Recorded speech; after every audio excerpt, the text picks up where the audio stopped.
We right here on location, undisclosed. And today we have somebody who has spent most of his life operating at an elite level. He served in the 82nd Airborne, spent roughly a decade in Delta Force as an assaulter, breacher, and team leader. Later, he became a Green Beret with the 3rd Special Forces Group, and after retiring from the Army, continued doing paramilitary and security work around the world.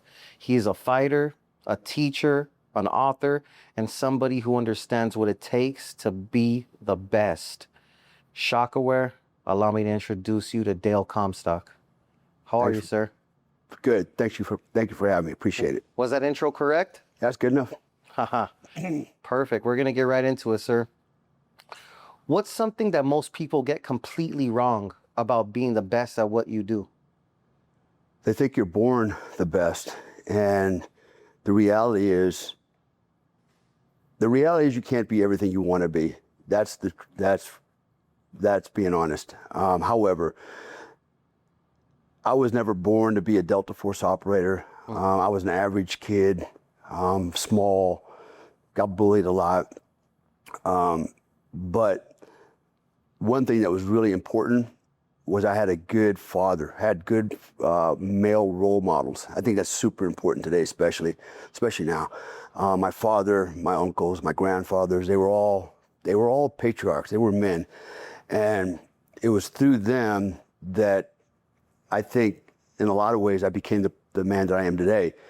But more importantly, mindset. Most people have a limiting mindset. Yeah. And they don't believe they can do certain things because whatever, they weren't born to do that, or people told them why they can't do that. So they're self-defeating thoughts. The reality is the only limits to your success are the ones you put on yourself. And we have talked about it before, you and I've talked about the nervous system. Yes. And essentially calibrated and tune the nervous system. It's what this is all about. If you want to be successful in life, it's physics, purely physics. Has nothing to do with willpower, has nothing to do with philosophy. It's literally physics. Even Albert Einstein has said this, and Elon Musk and Nikola Tesla and Emil Kuh, some of the greatest physicists all agree that success is based on physics, science, not on willpower, not on philosophy.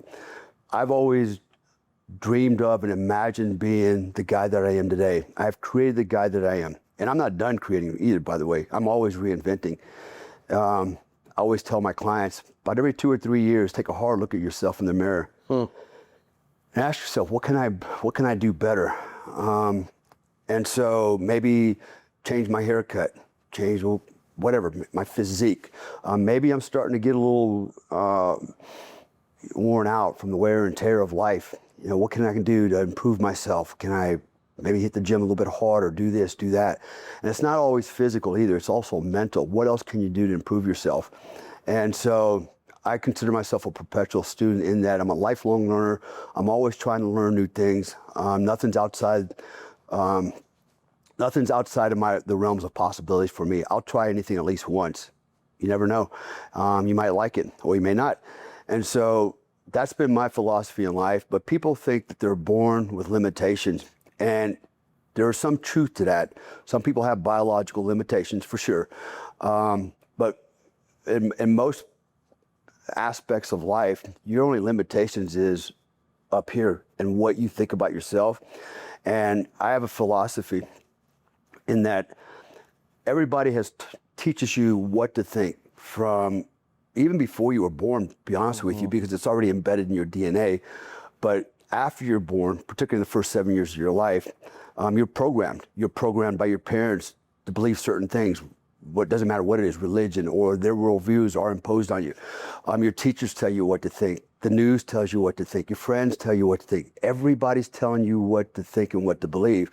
And that's the problem because it becomes the program. Now, what's the difference between what to think and how to think? How to think is learning how to manipulate, literally again, your nervous system. And it sounds woo-woo, but take it from a guy that lives in 3 countries, 3 homes, very large family, multiple businesses. I came from a father that had 11th grade education, a mother that had a 9th grade education. I came from a blue collar family, no college degrees on either side. And yet here I am with a PhD, and I've done more in one lifetime than most men will do in 20 lifetimes. When you were young, did you know that you wanted to become elite, or were you just a kid trying to find his place in the world? Because you said you were bullied and you weren't you yet, you know what I mean? Yeah, no, great question.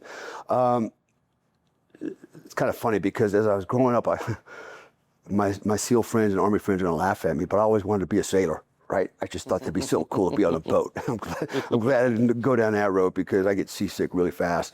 And I want to be a veterinarian. Ultimately, what happened was when my dad retired from the military. So I grew up in a military culture all my life. I was born into it, raised in it, and I turned 16. My dad retired, and we ended up, his last duty station was Fort Huachuca, Arizona. From there, we moved to Fremont, California, the Bay Area, San Francisco. Yes, sir. And for a 16-year-old kid that spent his whole life in a military culture, which, by the way, is very different from civilian life, I was like a fish out of water. And all I could think about is, man, I got to get back to what I know, which was the culture, the military culture. And when I was 17, I enlisted on the delayed entry program. And as soon as I graduated high school, barely, but I did, I went into the Army. And I knew what I wanted to do. I actually wanted to be an airborne ranger. That was my mission, be an airborne ranger, and ultimately be a Green Beret. And so, to my dad's disappointment, who didn't want me to join the military, he wanted me to be the first one out of the Comstocks and the Roamers, which is my mother's side of the family, to be a college graduate. I defied him.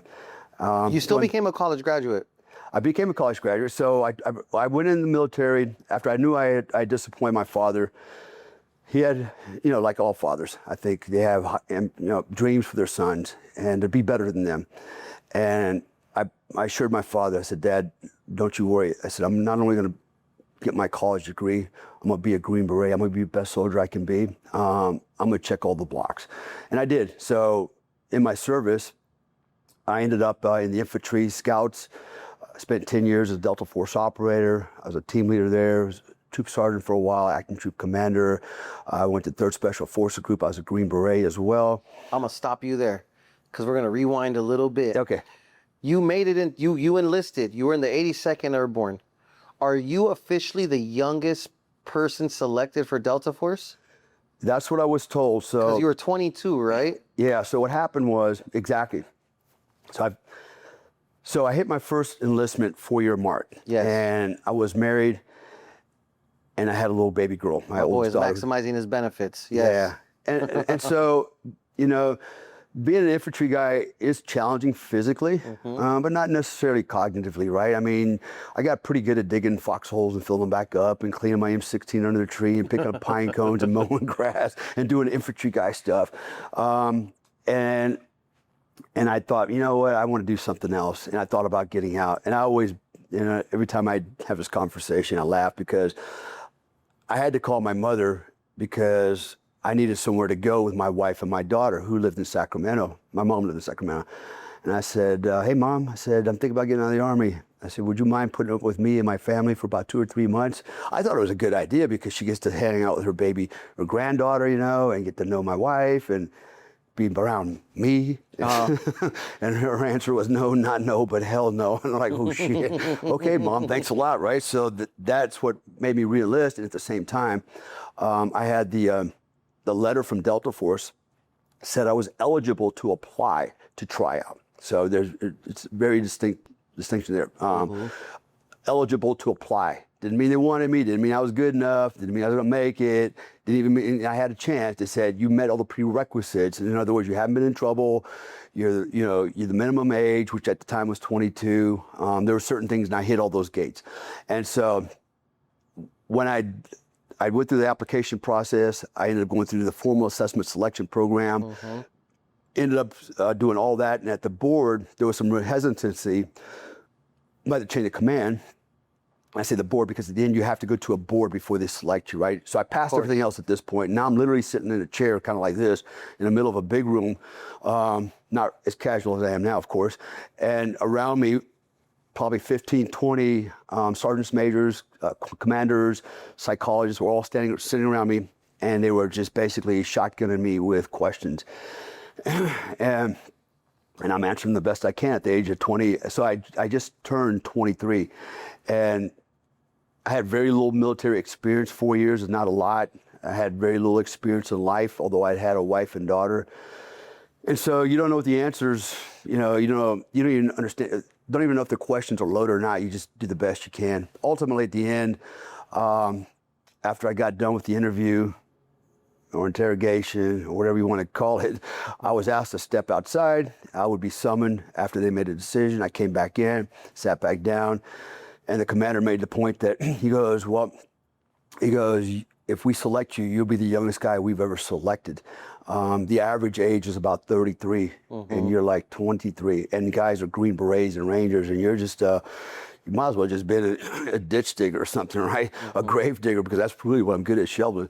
And so, but at that point, he said, you know what, all things considered, we're going to give you the opportunity. And so, congratulations. Before you even applied, before you even, you saw your letter, before you even went to go accept, did you ever come to the realization like, damn, I'm built a little different than most people? Man, see, and I got to keep saying this. I say this all the time now. I'm always reviewing my life, and people ask me questions like that. What was it? Was there a magical moment? Was there something profound that happened? What was that point in my life where I started seeing things differently? And I started to break away from the herd, so to speak. And I got to say this again, and this is for anybody that out there is watching and listening to this. If you're a father, be the best damn father you can be. Now, honestly, you'll never be the best father. I thought I was a great father, and be quite frank, I think some of my kids do resent me. That's just what kids do. I always thought my dad was kind of weird. I tried to stay away from him until I spent 3 months with him in ICU before he passed away. I literally 24 hours around the clock for 3 months.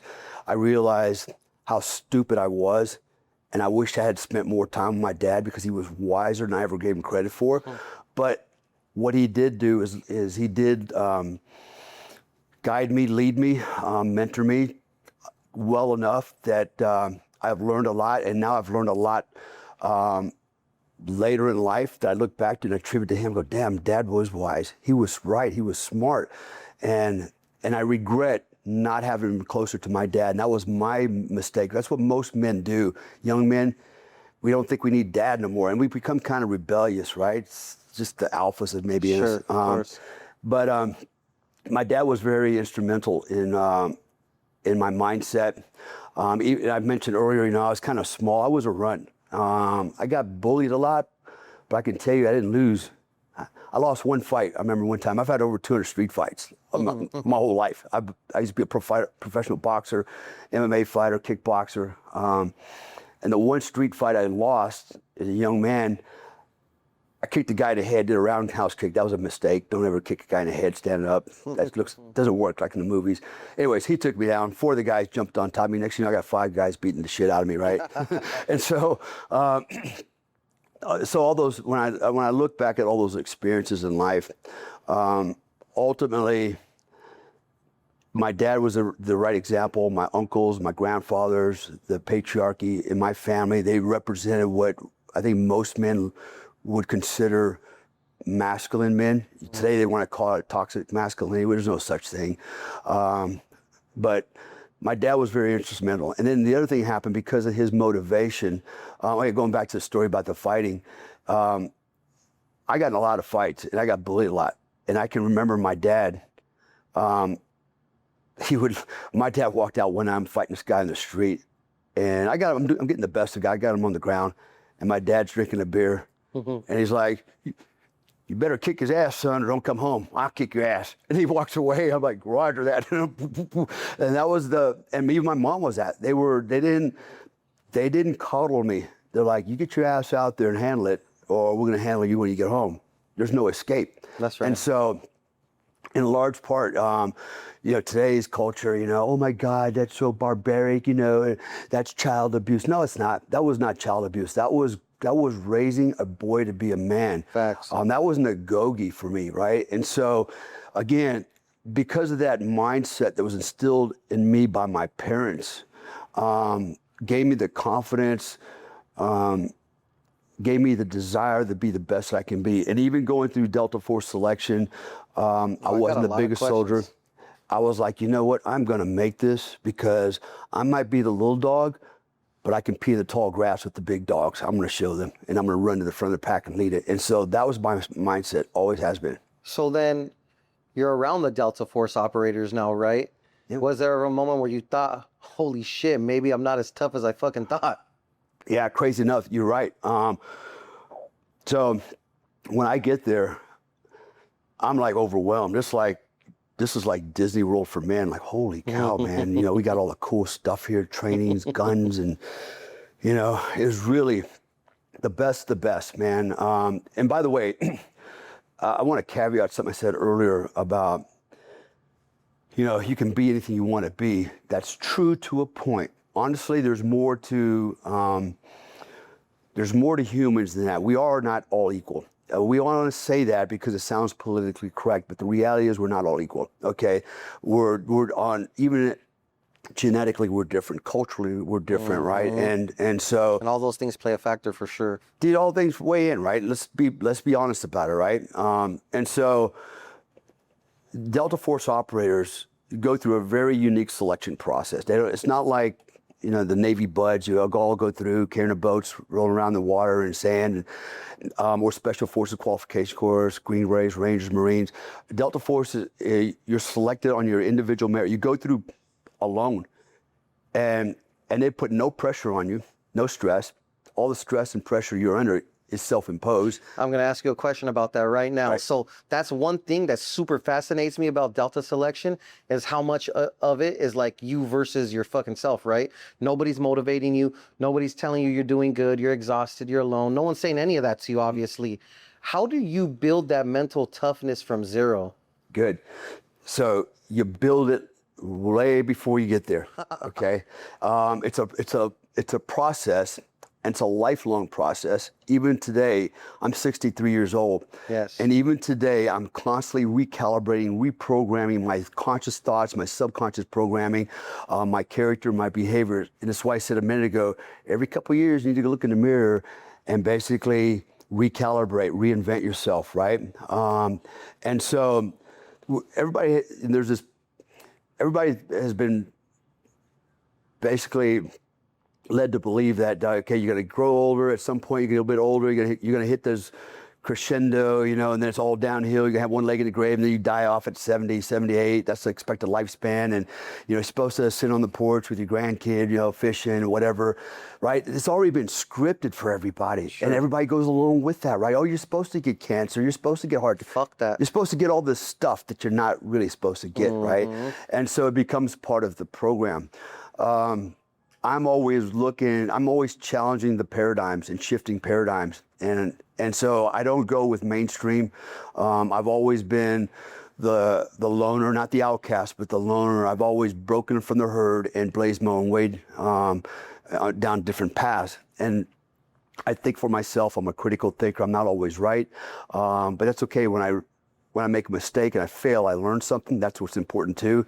And then I don't repeat the same mistakes, hopefully, and I find a different attack angle to do it again. So that mindset is part of your nurturing, okay? Some of it is genetic. I wanted to start with that a minute ago. Some of it is genetic, right? So what makes a Delta Force operator so different? Which, by the way, the numbers are very, very, very small. And I've said this before, just in my selection, my class, which there was only 2 classes a year, the entire military, there were 110 candidates in my class. Of the 110 that started, most of them Green Berets and Rangers, 6 completed the entire program, and only 3 of us got selected. The other 2 guys were 33, I was 23. So think about that. The percentages, less than 3%, 2% actually made it, and that was pretty good. I know we've had courses where only 1 guy made it out of the entire military. Think about that. And why? That's crazy. It's not because it's the physicality is the hard part. See, the physicality is the medium.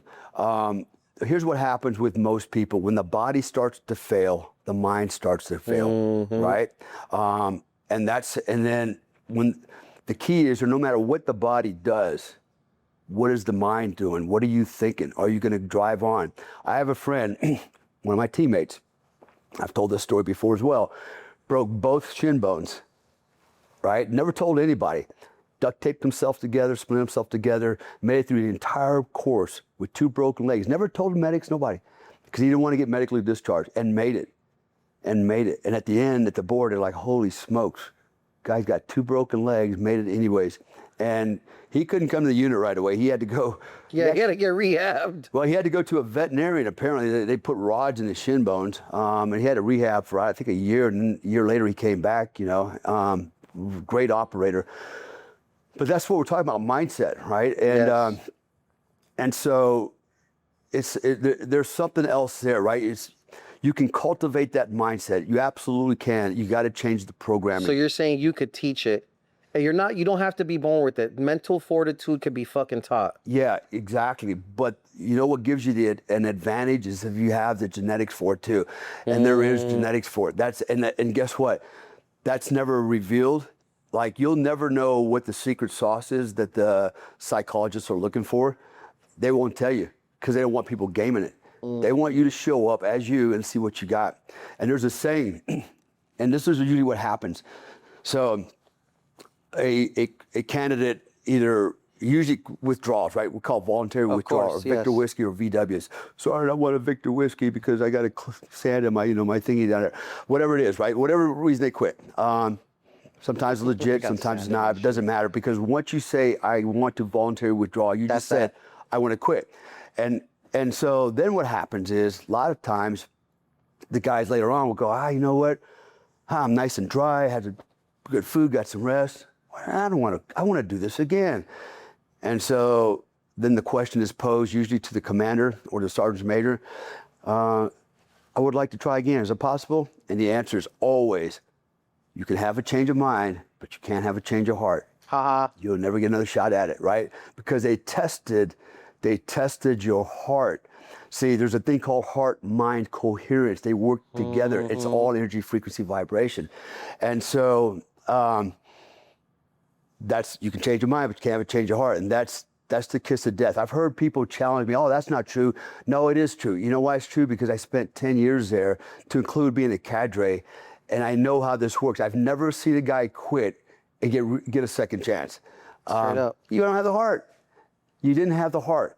When it mattered the most, you quit, right? And if going through a selection process was so difficult in your mind that you had to quit, what are you going to do in a firefight on target, right? When shit hits the fan and it's like, we either win or we die. Literally. And you say, it's getting too hard, I'm going to quit, Sergeant? Which, that ain't happening. That's fucking unacceptable. And we don't want you there.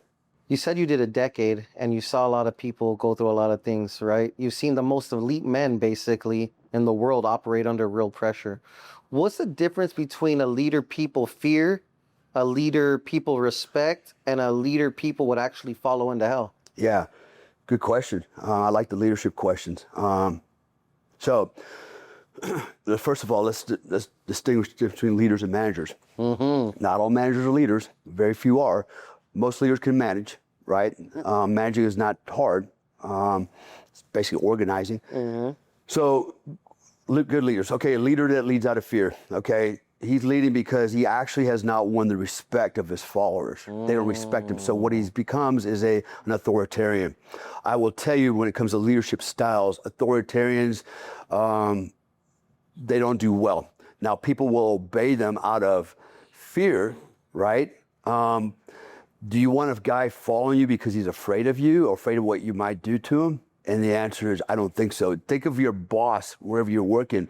You have an authoritarian boss that's always bossing you around, telling you what to do, right? Probably makes for a bad day at work every day, okay? Now take a leader that has earned your respect, okay? Now, a leader that earns your respect is, okay, maybe he earned that leadership position by virtue of time and rank. So he's a leader, so you have to give him that respect. Yes. But you know what? He's not a bad guy. So, I'm not mad at him. I'll do what he tells me to because he's doing his job. That's great. That's better than the first alternative. And then the third alternative is a leader that he wins your heart and mind, right? Yes. And so that leader leads by example. I'm not saying number two doesn't either, but usually what happens, and I'll give you an example, and I'm going to use myself as an example because I think I'm a good leader. So I'll give you an example how I play it. When I became a Delta Force team leader, I had an assault team.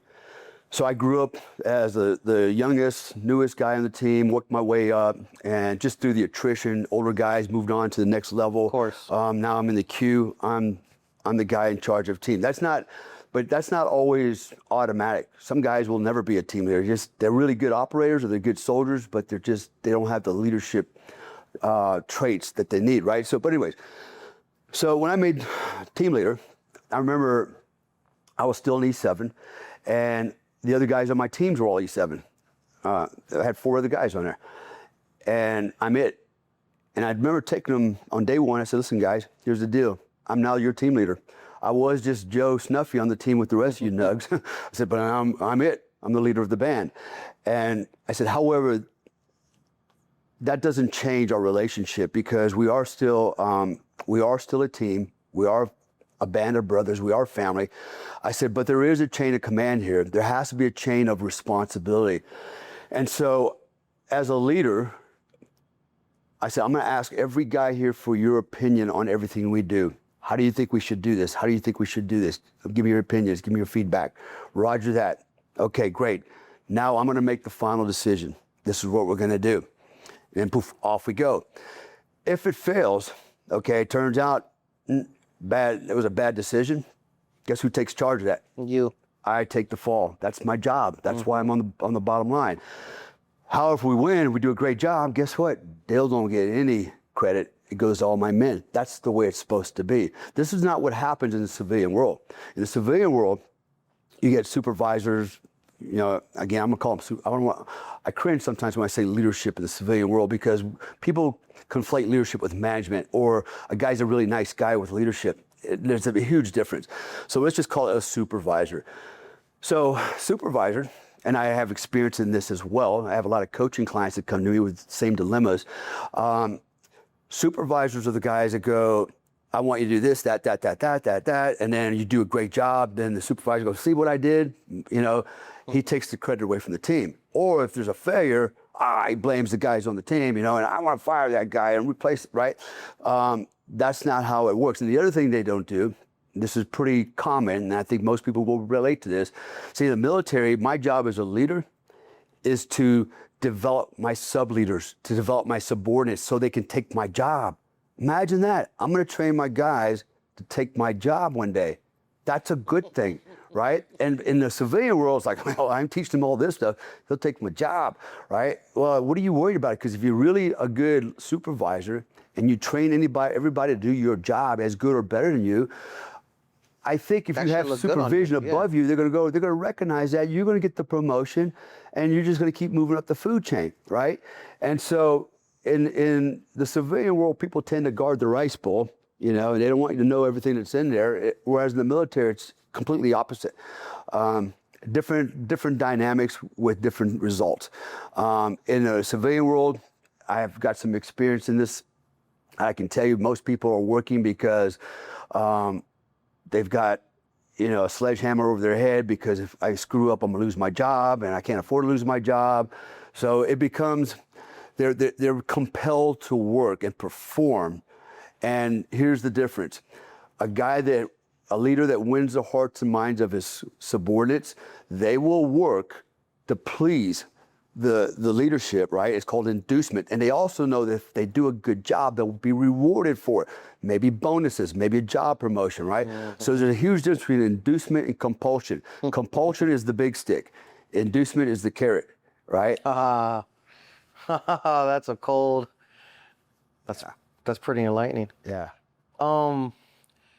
We have a lot of different people watching us: gangsters, fighters, athletes, business owners, kids from the streets, people who have absolutely nothing to do with the military. If somebody wants to become elite at their thing, what characteristics do you think they need?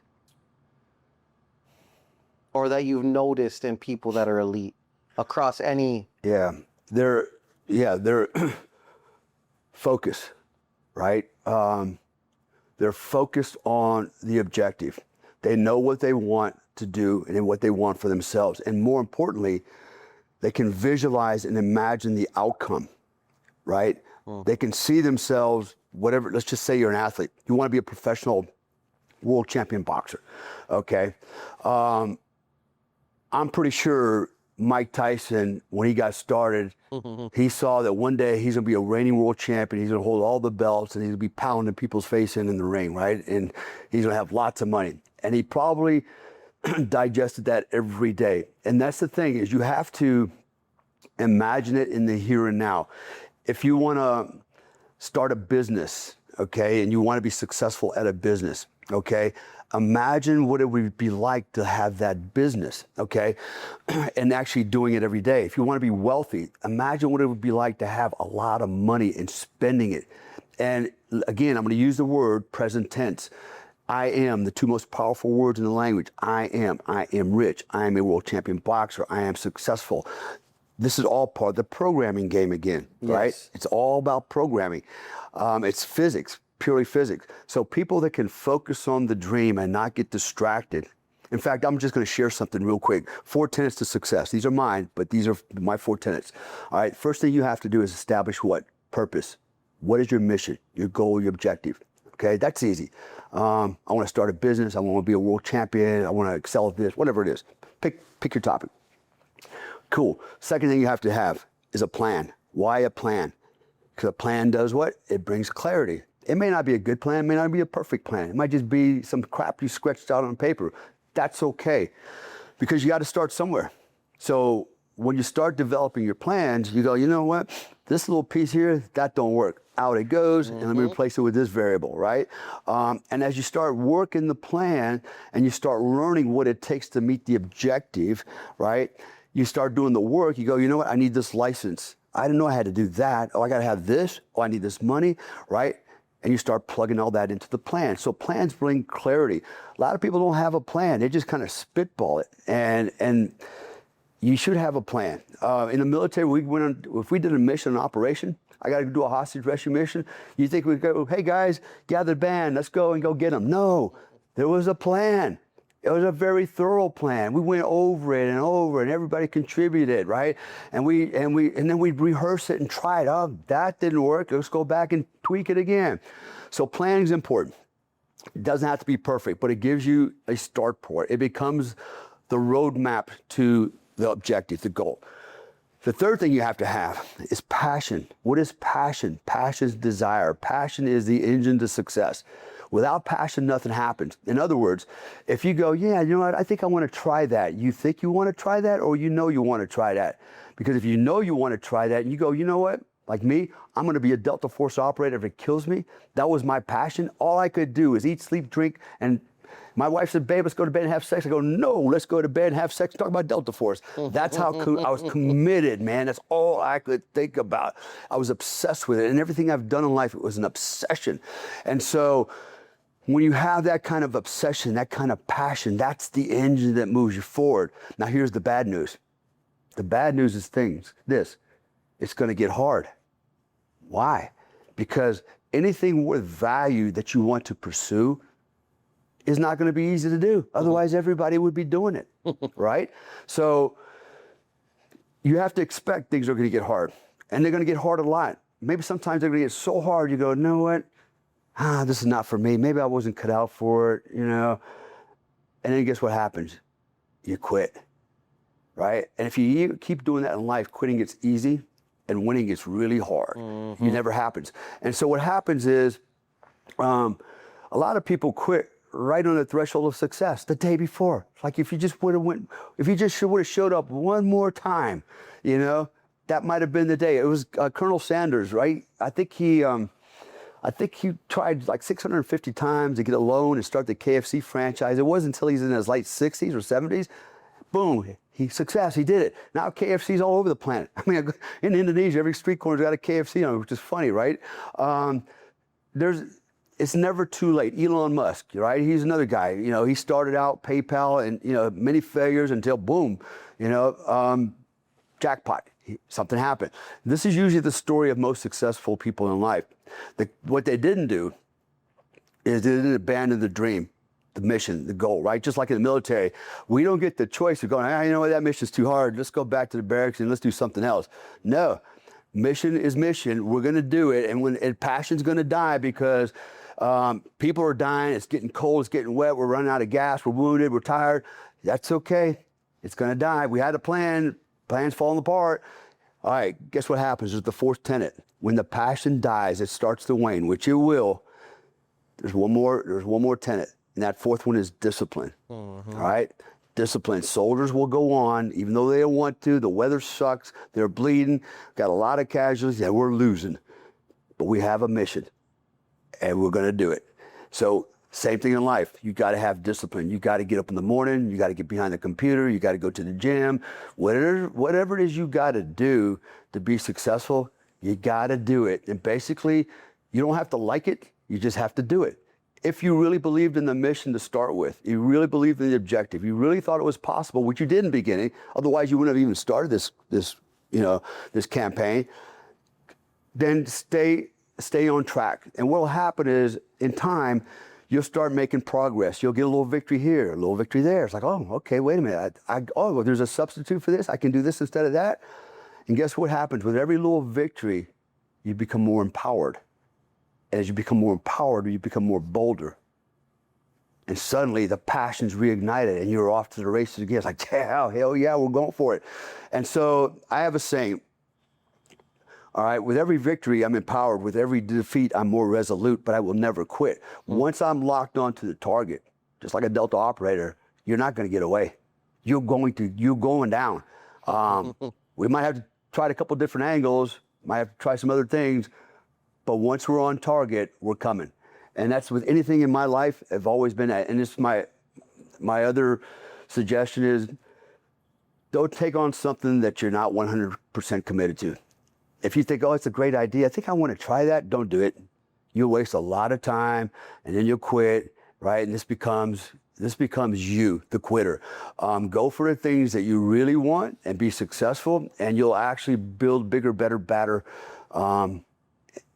in your life. When people look up, they go, man, you know, I'll use Elon Musk, right? Think of him what you will. Guy's been very successful, first trillionaire, okay? And people look at him, how the hell did he get up to the top of that mountain? Well, I'll tell you what he did. What he didn't do, he didn't quit. And he always found another way up. He slid down the mountain a few times, rolled down a few times. He didn't try to go up the same trail. He adjusted left and right a little bit, try another attack angle. And he just kept digging and digging and digging and digging, rolling up and up and down. Most people are just comfortable down in the valley of mediocrity. They're just happy at the bottom, looking up and expecting somebody to pull them to the top. That's our society today. Everybody wants something for nothing. They feel entitled. They want it for free. They don't want to work for it. And there's a term for it called hedonistic utilitarianism, right? Everybody wants it hot now, easy, fast, and I deserve it because it's me. Rather than going, you know what? Let me put the work in. Let me put my, put all the sexy stuff aside. Let me burn the midnight oil. Put the work in, so that when I get there, I can enjoy life. I think of myself as that guy. I live a pretty good life. I travel. I do what I want. Nobody tells me what to do. To most degree, I mean, cops can sometimes, I guess, and the government will, especially the IRS. But aside from that, I'm pretty sovereign, and that should be everybody's mission, right? Why work for other people, make them rich? Work for yourself and make yourself rich. Put the work in, okay? Use this right here. This is a quantum computer, man, and use it to the max and be all that you can be. And by the way, when I joined the Army in 1981, that was the Army slogan, be all that you can be, and I still live by that today. So change your attitude, change your mind, focus on what you want, be committed, come up with a plan, have that passion and drive. It's gonna die. Make it live as long as it can before you have to pull the emergency parachute, which is discipline, okay? Ride that emergency parachute until the passion comes back. Working where I work, I've been around, well, not a lot of tier one operators. I've been around some tier one operators. I've been around a lot of elite athletes and a lot of extremely successful business owners. And I've noticed something. What I was mentioning to you when we were back at the hotel or whatever, um, I feel like everyone that I've met that's at the top is like slightly sociopathic, in a good way. They could shut things off. They obsess over they obsess over things normal people wouldn't. They'll sacrifice things normal people won't. Do you think you need a little bit of that in you to be truly elite? Actually, I think it's a better way to couch that is ADD, attention deficit disorder. And I'm saying it truthfully because I've been partners with billionaires, millionaires. I've been around a lot of very wealthy and successful people. And one thing that seems to be consistent across the board, they have a very short attention span. You think they'd have a long one. It's actually very short. You know why? Because they don't spend a lot of time worrying about things that don't matter, right? Boy, that's Right? the truest shit I've heard. Like, and it's just It's literally, don't bother me with that stupid ass shit. I don't need to worry about that. yeah, or just get to the punchline. Just give me the one-liner, right? Literally. Yeah, the executive summary, but one line, right? So I can move on to the next thing. And they're thinking way ahead of you. Damn, that's fucking spot on. And why? Because most successful people realize that everything else all the other stuff is Bullshit. yeah, just focus on what matters the most. That's all that matters. And yes, psychopathy, I would say not psychopathy as much as attention deficit disorder. And this is one of those things that could be genetic. I don't know. Maybe there's a genetic component. People are successful. Maybe they are ADD. I don't know a lot of people that are like really cool, calm, and take their time and everything. Those people usually get left behind, right? Literally. That's crazy. When you just said right now, they ain't trying to hear the long version of shit. Give me the one-liner and let's carry the fuck on. Yeah. That was so spot on. ADD. I used to be very long-winded. You met my buddy on the phone. I've learned through him, just say what the fuck matters and move the fuck on. Yeah. Don't ask me to ask a question. Just Yeah. ask the shit, let's get it over with. That's right. That's hilarious. That's right. Moving on to your Delta stuff, right? What is harder, getting into Delta or staying at that level once you're there? Both. So when I made it to the unit, which was a very long process, by the way. Yes. We're not talking a couple months. You're talking close to a year. And in my case, so for example, you go through the initial application phase, then the approval phase, then you go through the formal assessment selection program, where this is where it gets really physical and hard and mental. You're one of the guys that survives that. Now you go to the unit through what's called their operator training course. That's another 6 to 7 months.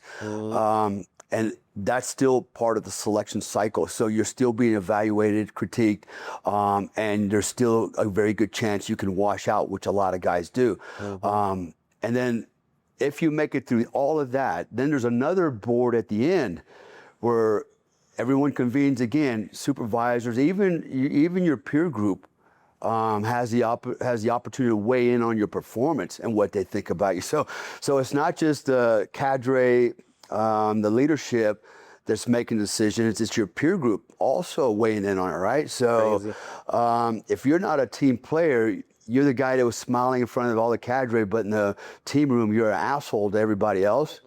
Yeah, that's going to come to play as well. You're not a team player. So let's say you make it through all that, the final board. In my case, it's like, okay, you're good to go. You get to go across the hall is what we call it. First day, I went across the hall. The first person I got to go meet was the squadron sergeant major. And I still remember, his name was Jack. And he goes, I'm going to remind you, first of all, he goes, selection's a continuous process. And if you cannot give me 100% every day, we don't need you. So you're literally performing at your peak Every day for years and years and years. That's insane. And so it's a high tempo, what we call allostatic load. Allostatic load is basically stress. Not all stress is bad. There's different types of stress, but nonetheless, it's pressure to perform. Sometimes we put it on ourselves, and then sometimes the environment puts it on you, and then sometimes leadership and others put it on you, including your teammates. And so you're always expected to perform at a certain level. And once you, that doesn't mean every now and then you're not going to trip and fall. You have to get back up. We're all humans, but when you start hitting consistently, you start to operate at a lower level. There comes a point where that will be recognized and be dealt with. So it was always hard. And here's the downside to that type of a lifestyle. And it's not just also, Delta operators. You can say Green Berets, Rangers, Marines, Navy SEALs, emergency room doctors, police officers. There's a lot of people that would fall into this category. If you live a life where every day you have what's called a high allostatic load, okay? Every day is an action-packed day. Imagine an emergency room doctor, right? He never knows what's going to walk in the emergency room, what he's got to deal with, right? So he's always on his toes, and it's always a challenge, and there's probably a lot of emotion tied to that. For example, you got children that are suffering, or people that are dying or died on you, right? So that's going to have a huge emotional impact on your nervous system. Same thing with being, in special forces. You're always operating up here. You're doing every day. It's like, shooting guns and obstacle courses and blowing things up and motorcycles and race cars and karate chops and combat and shooting people. And you do that for X amount of years, and all of a sudden you retire, right? Do you really retire? Suddenly you're standing in the civilian world going, what the fuck? You went from 100 miles an hour and you're just walking along 3 miles an hour, and it becomes an addiction. And again, it could be, you could relate this to other areas. So, for example, how many women have you ever met in your life that keep getting beat up by the same boyfriend and just keep going back to him? Like, what is going on here? They're addicted. Right? And so it becomes a norm, and anything normal to the rest of us is abnormal. And so this is crazy, right? So they keep subjecting themselves to this beatings and these punishments because that's what feels normal. And again, that's kind of what's happening here. When you operate at a certain level all the time, it's like having an adrenaline high every day, dopamine fix every day. And suddenly somebody takes it away from you, or you retire to the military, or you left the hospital, whatever, and you want more. And this is where things start going sideways. How do you feel that? How do you feel that addiction, right? And I've known a lot of guys that have committed suicide within years. In fact, in special forces, I was told by some of the physicians there that if you were in special operations, your chances of dying were 3 times higher within 2 years than anybody else, just because of this whole idea of allostatic load. Moreover, this need for speed, so to speak. And so when there's no other way to fulfill that need for speed, this is where other problems come in, like drug addiction, alcohol addiction, risky behavior. You start chasing, right? You start chasing something. You start going after risky shit, right? And a lot of times, many times, often not, it doesn't work out well for you, right? So people always ask me, well, how did you not go down that path? And honestly, because I said earlier, focusing on what I want to do in life, I had a vision of what I wanted my life to look like, how I wanted to live it. And so I focused on those things, the positive, building my little empires, right? Living the life that I live. But I would be lying if I said I didn't miss the old way of doing business. I'm not going to say My boy misses the danger. I miss the adrenaline sometimes. And so sometimes I do go back and take a drink from the well, knowing that full well one day I might fall in that well and never get back out. And that's kind of the risk I take because of my personality and the life I've lived for 63 years. You just can't stop it. You can't, there's ways to stop it, but it's not good ways. There's so many things that you can throw on top of all this, PTSD and, alcohol and drug abuse, et cetera, et cetera, et cetera. But a clear mind, a focused mind, those other little things I do are just like little side hustles, just to kind of Keep you busy? yeah, you know. But the real focus for me is family, taking That's care right. of my family. That's my mission. I'm done with all the fun stuff that, you know, as a young man you go do. I don't need to go clubbing and all that kind of crap, although I still do with my wife. But my focus is now, what's really important is family. I like it. My man was addicted to danger for a long time. Let me ask you something. What's scarier? A loud, aggressive guy or a completely calm guy? Calm guy, of course. Why? You know what they say, The loudest one in the still room. waters run deep, right? And you know, the guy that's running his mouth very boisterous and loud, usually he's compensating and or he's posturing, okay? That's what it is, he's posturing, right? Yes, yes. And it's like showing his teeth at everybody, like, you know, I'll bite you with these teeth, you know? And then you put some pressure on him and he goes back into the corner with his tail between his legs. I fear, well, I don't fear anybody. Let me rephrase that. I respect the guy that's quiet and poised, right? And what I mean by that, through his poise, you can see the confidence in his eyes. You can feel the energy. Earlier we were talking about, you know, sometimes people give you bad vibes and you don't want to talk to them. That's what we're talking about here. Again, it comes back to frequency, energy, vibration, Yes, right? absolutely. So a guy that's poised, heads up, you can see it in his eyes. You know, does he have confidence? Body language, there's a lot to be said for body language. That's the guy I respect. Now, he might just be really confident in himself.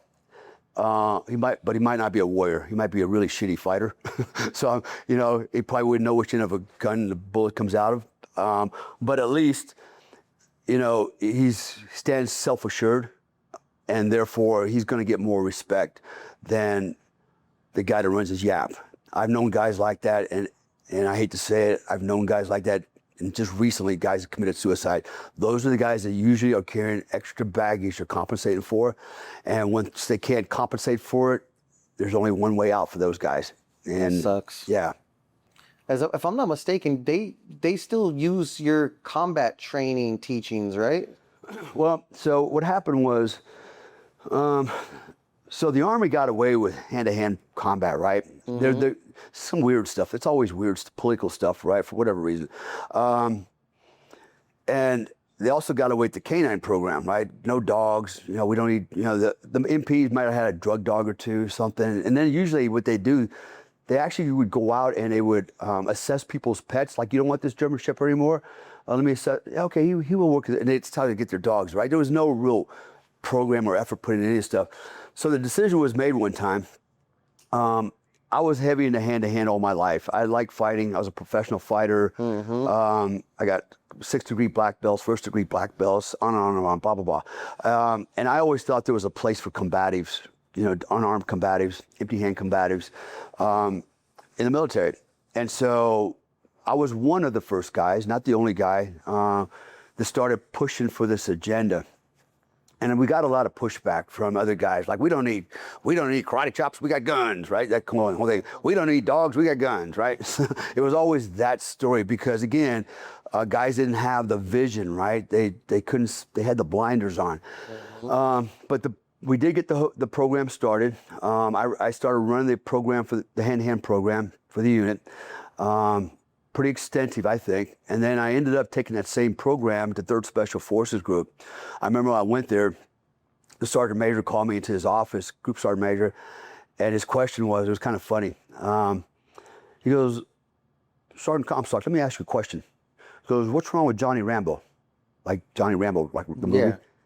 And I thought that was a trick question. I said, I don't know. I don't know nothing, right? I didn't know what to say, right? Because during that time, you know, the word quiet professional was being thrown out everywhere, you know. Johnny Rambo wasn't a quiet professional. We want the guy that's the quiet professionals, like, right? And again, it's this political correctness. He was even back then was seeping in. And I go, I don't know, Sergeant Major. I don't think there's anything wrong with Johnny Rambo. First of all, he's a movie character. He goes, exactly, there's nothing wrong with him, right? He goes, what's wrong with this guy? He goes, why can't I have a group of Rambos? And I'm like, yeah, that's right. Why not? Right. So I'm jumping on the bandwagon. Yeah, right. Why not? Right. I know where he was going with this. And, because at that point we had been neutered pretty badly. You know, like you couldn't fight in tough man contests because that was unprofessional, you know, becoming of a professional soldier, right? It was that kind of weirdness, right? Because we started getting a bunch of beta males and pansies in the military, right? They were just there for the rank and the money and the retirement, right? They weren't war fighters, not all of them. So he had a different vision. He goes, I want a battalion, a group of Rambos. And he goes, I know you ran the hand-to-hand program over there. He goes, can you put a program together for us? Boom. I said, yes, Sergeant Major, absolutely. Done So deal. on my own initiative, actually on my own time, I developed a program. I started running ODAs, A teams, Yes. Through the training. They would come to me every day for 2 weeks at 05 in the morning, 7 o'clock. That was my time. Yes. I would train these guys, and then I wrote a guide, a training guide. I created it. Even back then, when computers weren't that good, but I was able to cobble something together. And the leadership said, you know what, let's publish this. And they did. And then it handed every team member a copy of this book. So when they went to Africa, or wherever they went on what we call a JSET, or they're going to be gone for a couple months, they're downrange in Africa somewhere training, they can still have their manual with them and they can keep working on the skills they learned in the classroom. I was told later on, I can't validate this for sure, but I was told that manual became the base document for the Army Wide Hand-to-Hand program. Boom. It was the only one at the time. I know that for sure. And so, you know, so that thing took off, and suddenly now everybody's just hand-to-hand expert. You know, you got Tim Kennedy out there, and then the canines. I came along with the canine program. Everybody thought I had, you know, something growing on my head. And now it's one of the most successful programs out there. Every unit's got a canine capability, right? So I like to think of myself as a visionary. I do. I really do believe I'm looking way down the road. I see things other people don't see. We've talked a lot about this already in the car, about the future. It's not looking good because I do the work. I use that bandwidth in my brain to actually do, you know, the critical thinking and analyses. And most people don't. It's too easy to just let other people think for you. Yeah. Where I was going with this is, now that you've, you know, clarified how the hand-to-hand stuff, who would win in a fight? An elite UFC fighter or an elite Delta Force operator? Well, it depends. Is it hand-to-hand? If it's in the street? Not in the ring. Yeah, well, that's a different story, because see, here's the problem with no rules, real world environment. Yeah, this is how I frame it. Okay, so whether you're in a boxing ring, a dojo, MMA ring, whatever, right? I call that a closed loop system. Okay, because there's rules. Okay, nobody's gonna let you get killed, not deliberately, anyway, like beat to death. Right? They're gonna break it up. They're not gonna let you do things like bite each other and kick each other in the balls. But that's a closed loop system. In an open loop system, okay, anything goes. So I would argue that you bring an MMA fighter to me in a street fight, I'm not playing by any rules.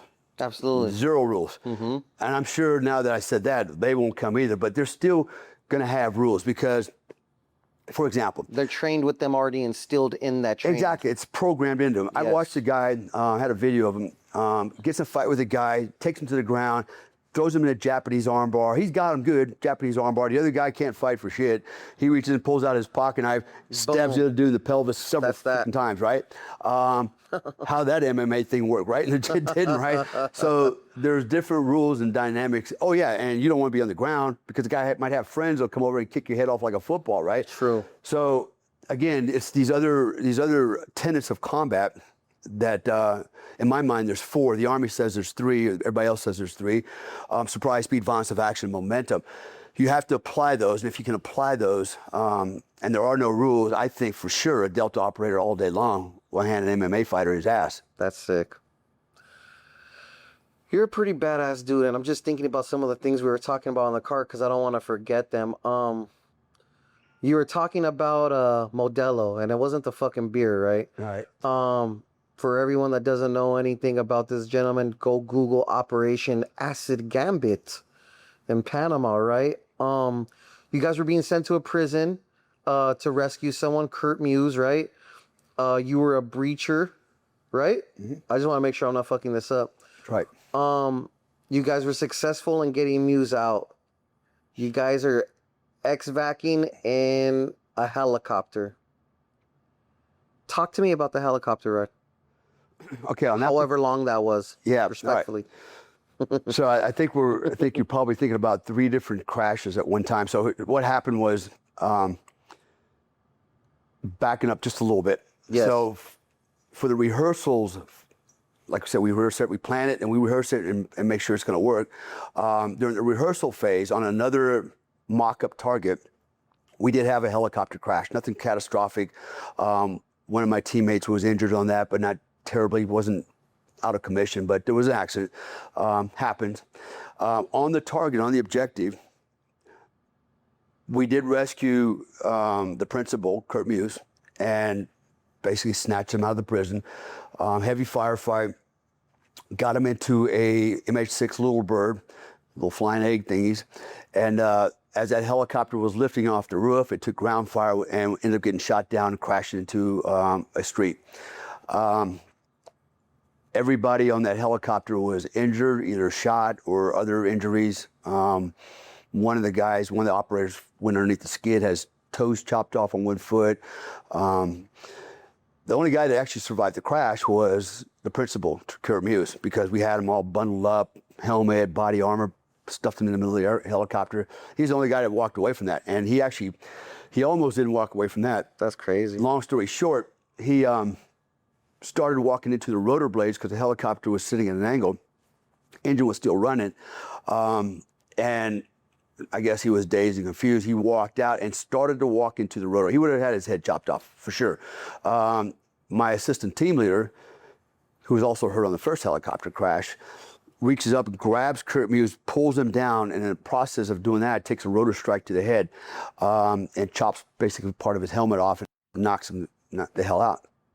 Now, going forward another 5 months. So after all this happened, right? Panama's been liberated. It's back to business. We went back to do jungle training, what they call JOTC, Jungle Operations Training Center, right? The Army had a jungle training center in Panama. Not that we necessarily went to that school, but we would on our own go down there as a unit and do jungle survival training. So we didn't feel in the jungle somewhere, usually the Darien province. You probably heard about that in the news, right? The Darien Yes. Gap, everybody's coming across that, right? It's one of the most remote jungles in the world. Very austere, triple canopy. And we had gone down there for about 6 or 7 days to go in the jungle. So each team deployed on their own. We went out in the jungle. We lived off the land for about a week. Then we got the day we were actually going to leave anyways, we got a message from the commander, said we think there's still remnants or holdovers from the invasion, Panamanian Defense Forces, and the Dignitary Battalion Militia. We think they're holed up in a gold mine about 5 miles from the Colombian border. We need you guys to get on those birds, fly in, land, and whatever happens, happens, right? That was kind of the mission. And so that's where the third crash happened for my teammate and me. So we mounted the UH-60 Blackhawk helicopters. Crazy. We had, in my particular helicopter, we had 4 crew, 2 pilots, 2 door gunners. They had the 20 Mike cannons in the doors. We had a 400-pound, what they call ox tank. It's a big black box with 400 gallons of jet fuel. It's inserted in the back, it's strapped down, gave us more range, but also took up a lot of room. Mm-hmm. So, and we managed to stuff another 11 operators inside of that. God. And we lift off, we start flying, doors are open, and I never forget it, man, that as we're underway, the number 1 engine on the left side Blew. it made a like a vacuum sound, like a woof, right? And as soon as which was really I never heard it before. As soon as that happened, it felt like I was in an elevator and we're losing lift, like that, right? And anytime something weird happens like that in a helicopter, and I've spent a lot of time in helicopters, sometimes they do weird stuff because of whatever. And the first thing you do is you look at the crew chief. He's not freaking out, I'm not freaking out, right? So as soon as that happened, I'm looking at the crew chiefs and they're freaking out, right? They're like, get down, get down, get down. And then I can hear the sirens and alarms going off in the cockpit, you know? I'm like, oh shit. this is bad. This is really bad. That's not good. And man. so almost immediately, now I did something, this is part of, so I'm gonna kind of add this in there a little bit. Years earlier, I was flying in a helicopter, Fort Bragg, North Carolina. We were about 3,000, 4,000 feet above ground level. Beautiful North Carolina sunny day. The doors were open. There's no seats in these things, by the way. You just kind of sit in the back there. And you can't really talk because it's really loud. Yeah. And so what else you gonna do, right? You could sleep, you know. I'm sitting there droning and thinking, what would I do if this helicopter crashed, right? Because they always crash. Gunshot wounds, helicopter crashes, motorcycle crashes. Those usually are the three things that jacked up a lot of Delta operators, right? And I've lost a lot of friends in helicopter crashes. And I thought, what would I do if this thing crashes, right? Because you have nothing else to think about, right? And the first thing you say to yourself, well, Comstock, there's nothing you can do because you're in a helicopter at 3,000 feet, right? And so I thought, well, what if, you know, it auto-rotates in and... You don't have a parachute? Yeah, right. No room for that. So I thought, well, maybe I could dump some of this gear and streamline myself. So if I survive the crash, I'm not trapped inside the burning wreckage. I can maybe get out and save my life, right? Okay, so I took about 45 seconds to mentally rehearse what I would do. And I said, okay, I'll get rid of this hat. I don't need a booty cap. I don't need this rifle with a M203 grenade launcher, a big ass thing. I said, I don't need that. That'll come off. I take my load bearing equipment off. Okay, now what can I do? Oh yeah, I'll take a knee, grab the red cargo ring and just hang on with both hands, and that's it. It's about as good as I can get. And so that was my mental rehearsal. You did that in the helicopter? I did that exactly same process when this thing happened without even thinking about it. As soon as I realized we're going down, hat, weapon, load bearing equipment, take a knee, grab the red cargo ring. And about the same time I was doing that, we hit a tree and snapped the rotor blades off to the hubs. I mean, completely off. Oh. So now we're a giant green lawn dart, right? And I remember at the helicopter at one point rolled port side, so left side down, and I was hanging from this cargo ring looking straight down at the jungle floor. The only thing keeping me in was red cargo ring. Holy shit. And then it went belly down, thank God. And then I remember thinking, when is this thing gonna hit, right? When we're gonna make impact? Because it felt like forever? Well, that's, you know, they say time slows down, and I don't know if it slows down so much as your brain speeds up, particularly maybe the amygdala. Yeah, you're just super hyper aware now. Right, yeah, exactly. Yeah, exactly. We call it super gamma, right? It's a frequency range, over 100, right? I think that's what's actually happening. So it does seem like everything else is going slow, but this thing's really spinning. And I remember thinking, when is this thing gonna crash? And we're talking a matter of just seconds here. And then it did. And when it did, it was so hard and so violent that when I kind of came to, I was like a stunned mullet. And I'm looking up at the transmission, the ceiling, and I noticed I thought I was the only guy still laying in the helicopter. I'm facing the aft end, the back end of it, and it's really super quiet. And I could hear a hissing sound, which was actually, it was burning above. I didn't know that. So I'm laying there, and I thought, holy shit, I survived. I still have a chance, right? And so it was at that moment I felt this excruciating pain in my back. I had fracture L2, L3, had a compression fracture. And the only way I can describe that is imagine King Kong grabbing you and doing this to you, wringing you in half. That's what it felt like through my whole body. It was so painful. But I knew I have a chance. So I rolled over my belly, drug myself to the edge. We had landed across a tree, had fallen, and we landed on top of this tree. So the helicopter was about this high off the ground, the inside of it, right? So I had a little bit of a drop. I can't walk. All I could do is pull myself to the edge. I fall out. Lucky I didn't paralyze myself just by doing that. I crawl a couple more feet. I roll over, put my head on the log on that particular tree, in fact. And I just kind of laid there for a second, just stunned. It was really eerily quiet. And I looked to my right, and somehow the crew chief on that side, on the starboard side, to this day I don't know how it happened, but he got launched over the gun out this little hole where he was shooting out of. Somehow he got ejected over the top of that thing, ripped his face off, and he's laying next to me. He's not even moving. I thought he was dead. And then I look over to my left, and my medic was laying next to me. Now he was conscious, and now I was a little surprised because he's laying there, he's bleeding out of his mouth, but he had the presence of mind to reach into what we call a butt pack in the back of his load-bearing equipment, pull out a PRC-122 survival radio. We all carried 2 radios. One of them was this particular PRC-122. And he extended the antenna and he put it on the emergency beacon mode. He set up on this tree and it was wee, wee, wee, doing that, right? And I'm thinking, I can't even think straight right now. And this guy's over here building radios and chilling out. And I'm looking at him going, Tom's a medic. Tom can help Dell. Tom, I think my back's broke, bro. Help me. And he's like, and I'll never forget he said this. It reminds me of Forrest Gump. He was laying there, so he's stretched out. He goes, Bubba, I can't help you. My leg is broke, right? And he had I think he broke his femur. And he's laying there, and he's done. So I just kind of rolled over, we're done.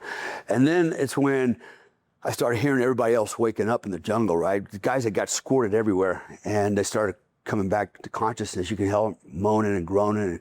And then I realized there was a guy on the top of the helicopter, a guy named Charles, a black guy, Ranger, one of the few black operators we had. Good son of a bitch, man. He used to be a crew chief before he became a Ranger and before he came to Delta. So he was crew chief of a helicopter. And he didn't get hurt. And no wonder, because he was built like Apollo Creed, man. The guy was just jacked, right? And somehow he grabbed the fire extinguisher, climbed up there, and he's dousing the fire, putting the fire out. That's crazy. Right?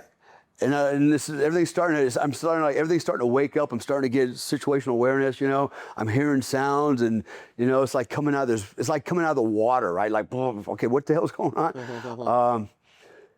And then everybody else, the other helicopters had gone back to the HLZ that we just left and landed, and they started working their way in with the machetes trying to find us. And then they came in and started to triage everybody, and started to, you know, administer morphine and splints, and they hauled us out of the jungle, took us to Gorgas Army Hospital in Panama. It was Sunday, it was Mother's Day, so there was a light staff there, and they weren't ready for a mass casualty situation, but here we come, 15 of us, right? And so that turned into a circus.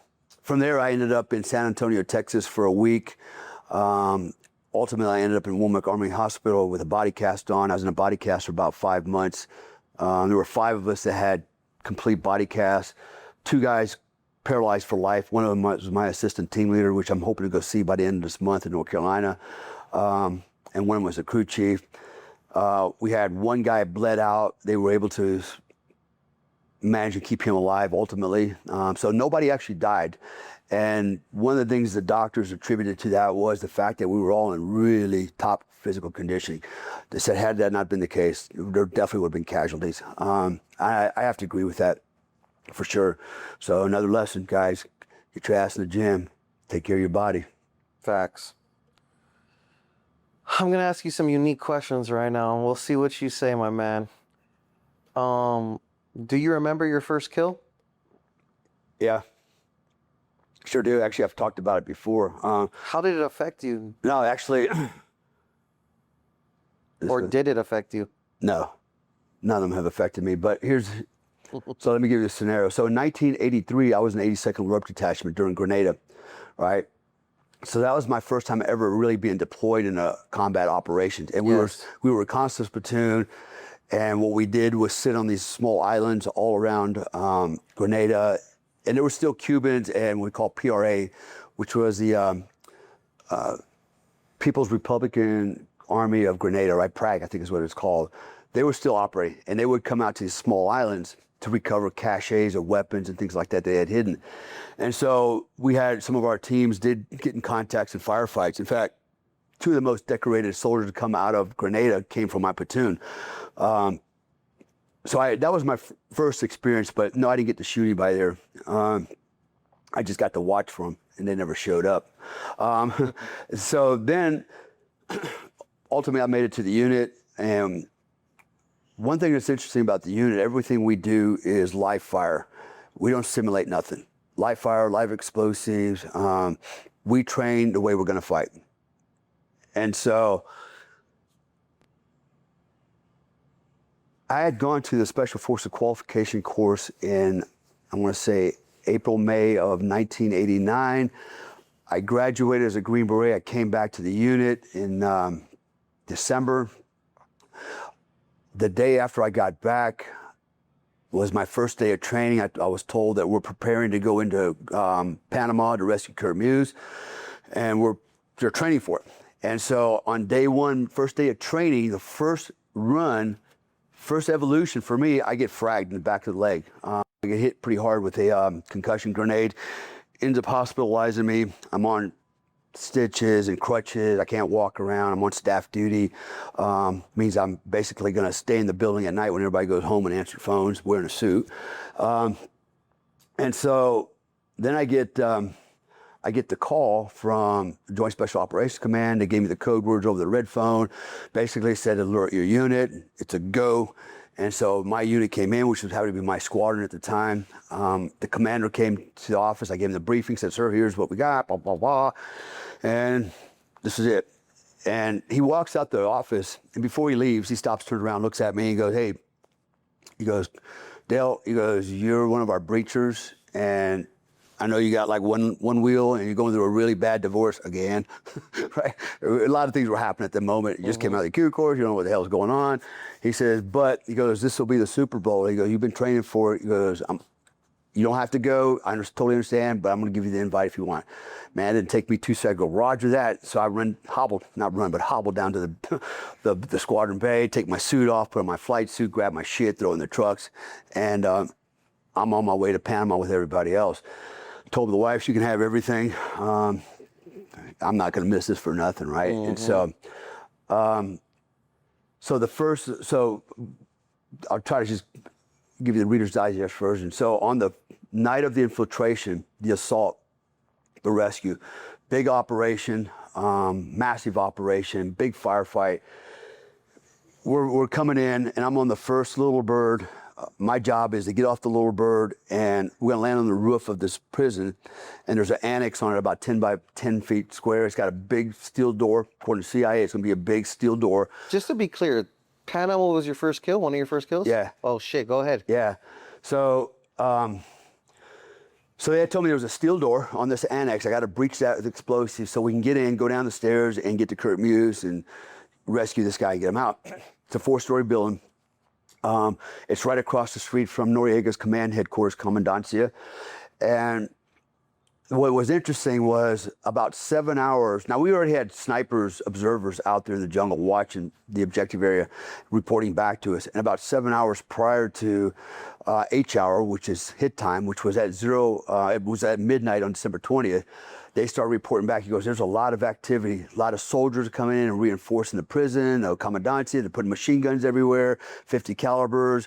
They're onto something. They know something's going to happen. And they did, because the mission was compromised. People ran their lips, made phone calls when they should have shut up, and they didn't do it. So now there's all this activity.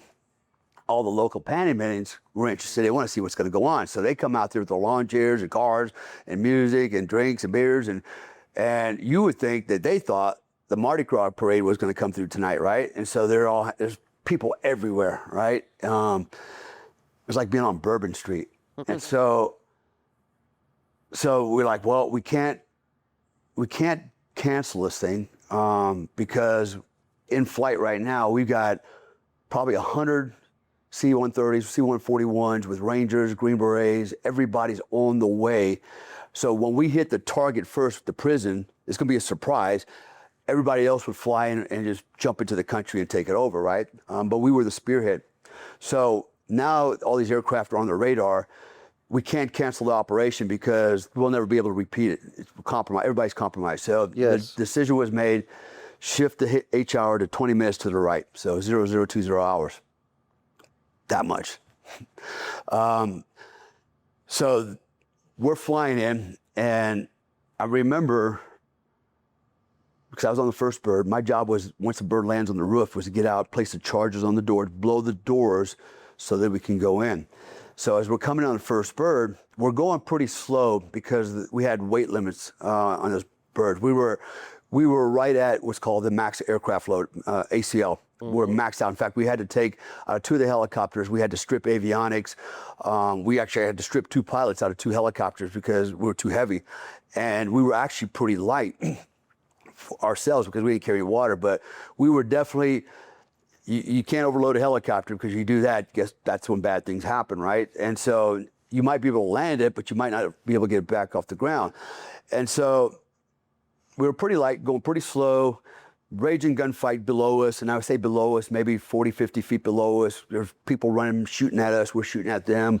People running for their lives. All the parade watchers realized that was a bad idea. So they're trying to get out of the area. And I remember as the helicopter was hovering, see, they couldn't just come in and flare and land. It'd crash because of the weight. It had to come in and kind of sit it down real gently like an elevator. And as we're coming down, we're above a 4-story building at this point. I look down to the street level because I'm on the left side or port side of the helicopter. I'm on the outside pod. I see a band of women, about 5 women, a couple of them holding little kids in their arms, and they're all clustered together and all kind of moving, scared shitless. They're moving across the street, and across the street is a cemetery. And it had maybe a 4-foot wall, something like that high.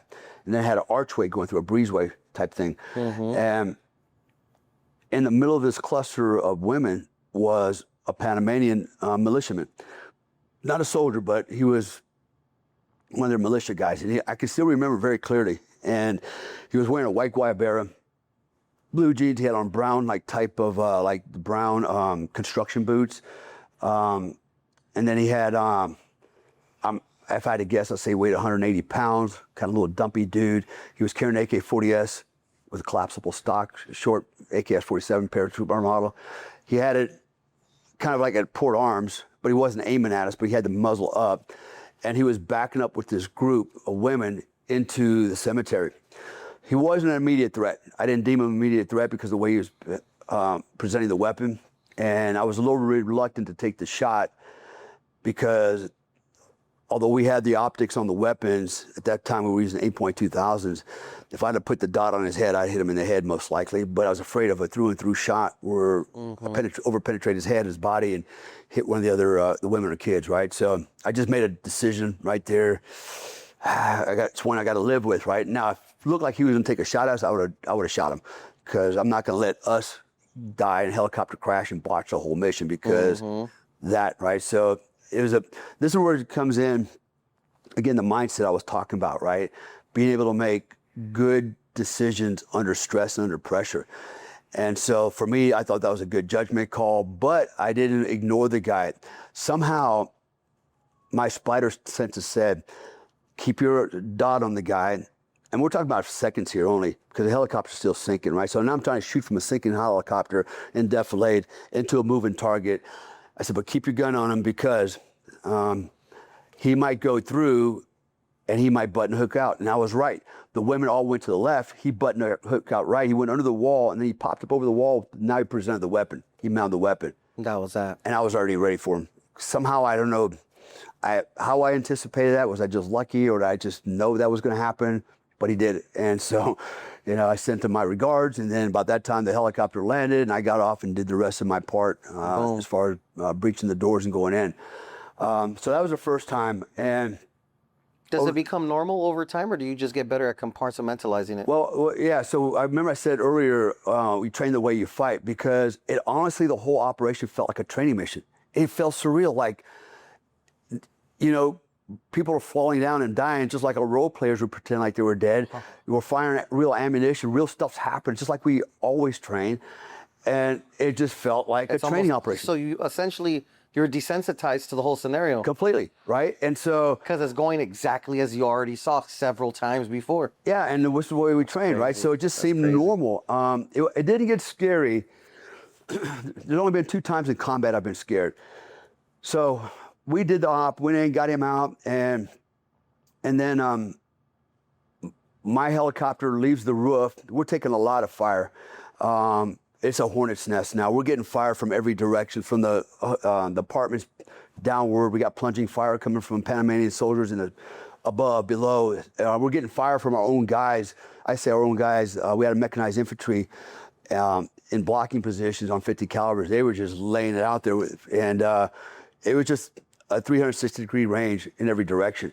And so after we get out, we get back to the Air Force Base, Howard Air Force Base, which was about a 1:40, 2-minute flight.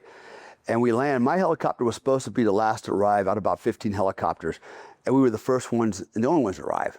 And we thought, that's kind of weird. As we land, in front of us, we had what's called a J-mount, and it's basically all the surgeons, doctors, nurses, tents, the MASH unit, right? They're all sitting there, all got their arms crossed, and they're waiting for everybody to show up. So I go to work, and we're the only helicopter.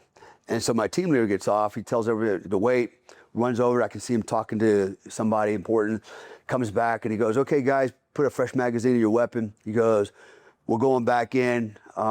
Principal's helicopter just got shot down. When he said that, that's when my heart started beating. Like, oh shit! Now I know where he just came out of, and you're telling me we got to go back into that? Yeah. Oh my God! And so, we're changing magazines, engine spinning up. Take a couple of deep breaths, do some box breathing, and then I see the strobe lights from the other helicopters coming in, and then they start coming around, and start landing, and then again, team leader comes over and goes, okay. They recover the principal. Some of our QRF guys, quick reaction force guys, were on the ground with the mech units, went in and picked everybody up and got them off the street. So that was kind of how it ended. Moving forward in life, I got ambushed one time, and I got ambushed a lot of times, but on this one particular day, it was a Sunday. It was actually a really cool, nice Sunday day in Iraq. I'm driving along the Tigris River through all the palm, date trees, and it was two vehicles. There were actually, in the front vehicle in front of me was two, I'm going to try not to disclose who they were, two security guys and an American interpreter was with them. They were in an armored Mercedes SUV, G5. I was in a trail car. I was driving it, and it was a Toyota,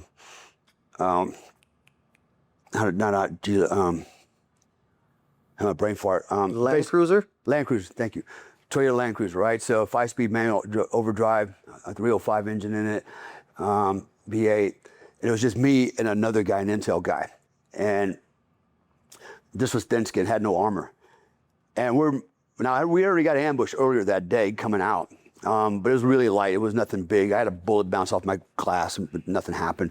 We went and did something for a few hours, and we realized, you know what, we got to get back, because when it starts getting dark is when the boogeyman comes out, right? We don't want to be out here at night.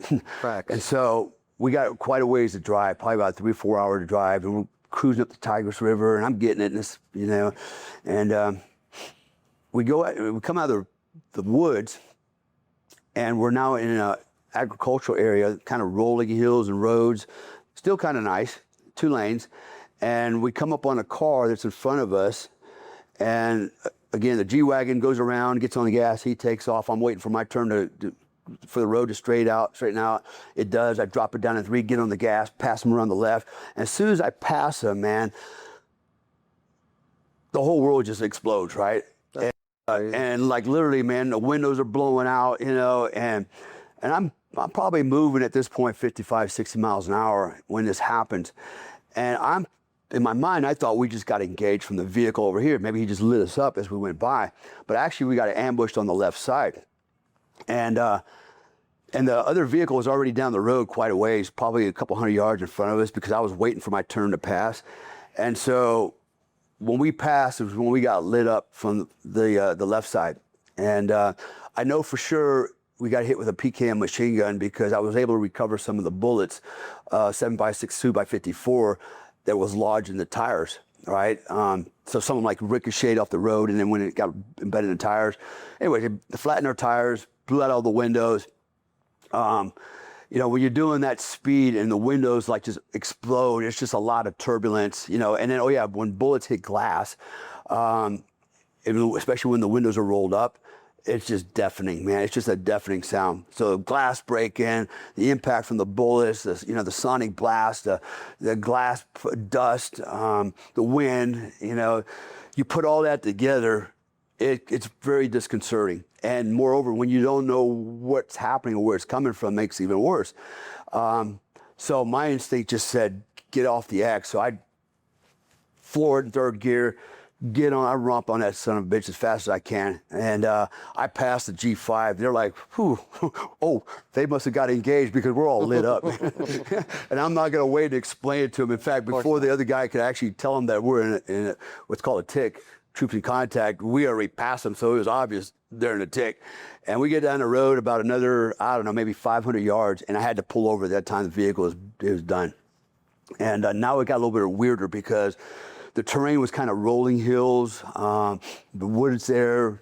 You didn't have quite you couldn't see more than maybe 100 yards. And I had to pull it over, and it seemed like after I pulled it over, all these Iraqi cars are coming by, and they're all slowing down, rubbernecking, right? And so we dismount, we're looking at the damage, and we realize, shit, we got to do something here. I was all in favor of blowing the vehicle up. I told the other guy, I said, hey, man, I said, you're the boss, but I said, I'm not prepared to die for this stupid thing. I said, we got plenty of these, right? And so we can buy more, and we're not going to fix this here. And he wanted to save the vehicle. We got to, we can do it. And I'm thinking, man, every minute we're out here, those guys that just lit us up might be coming again, right? Yeah. And so everybody's looking at the damage. One guy decides he can change the tire in the back, and that would be enough to get us going down the road.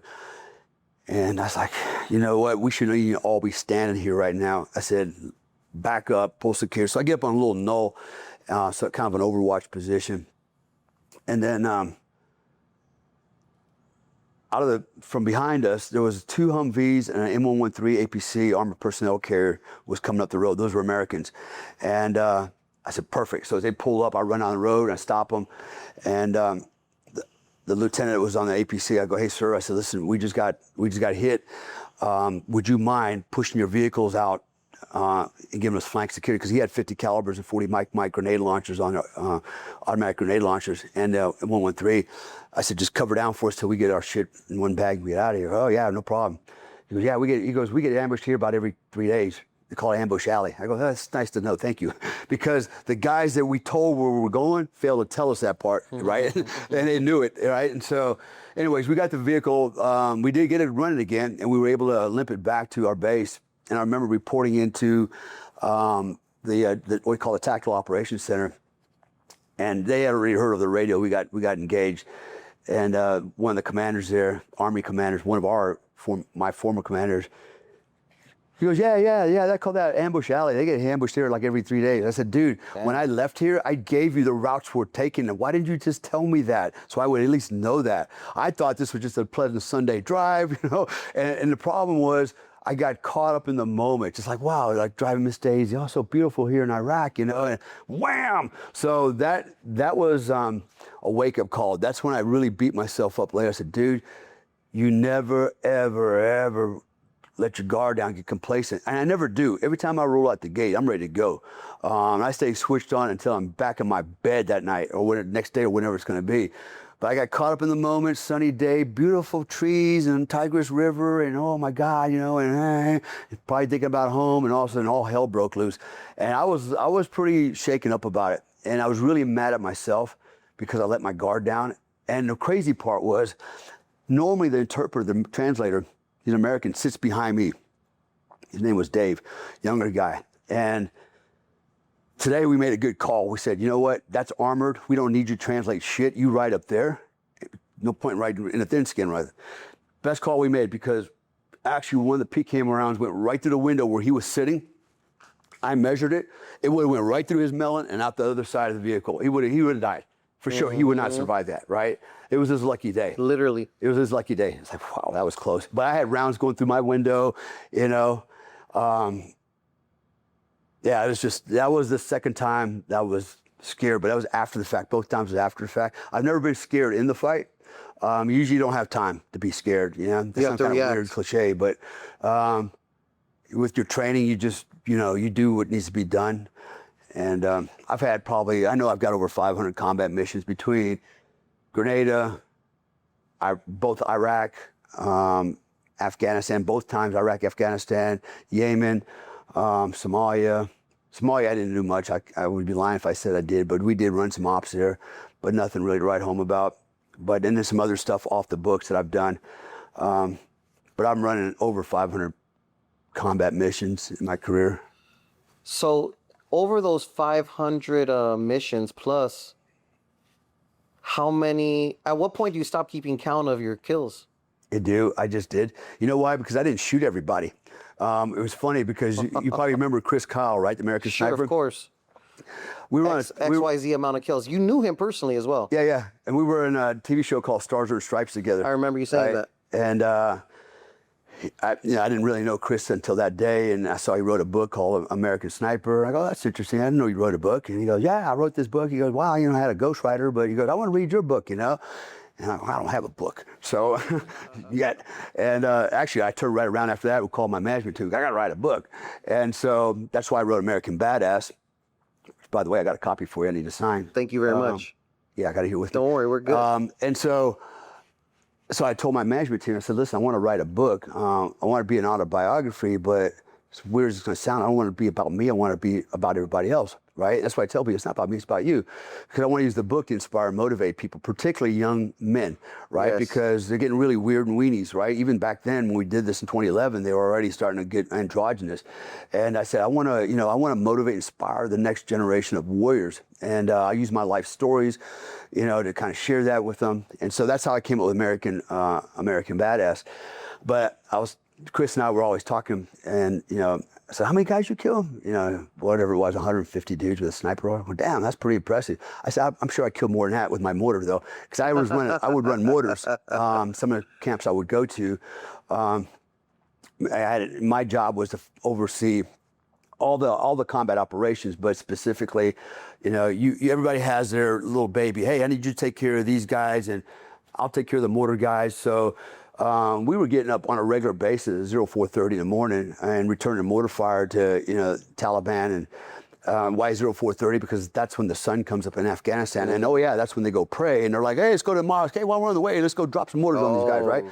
And then so that's how they would do it. And then I'm on the radio, I hear the mortars landing, I'm like, shit, now I gotta get out of bed. Now I'm really mad because I haven't had coffee yet, and I gotta go out to the mortar pit, and my guys are already out there, they're running the whiz wheels and dialing everything in, and I'm like, send that. So I don't know how many guys we probably splattered, so that's kind of my joke with him. It was like, you like to kill them in onesies and twosies, I like to kill them in bunches, in groupsies, with my mortars. But I didn't always run mortars, but in Special Forces, I was a light and heavy weapons expert or sergeant.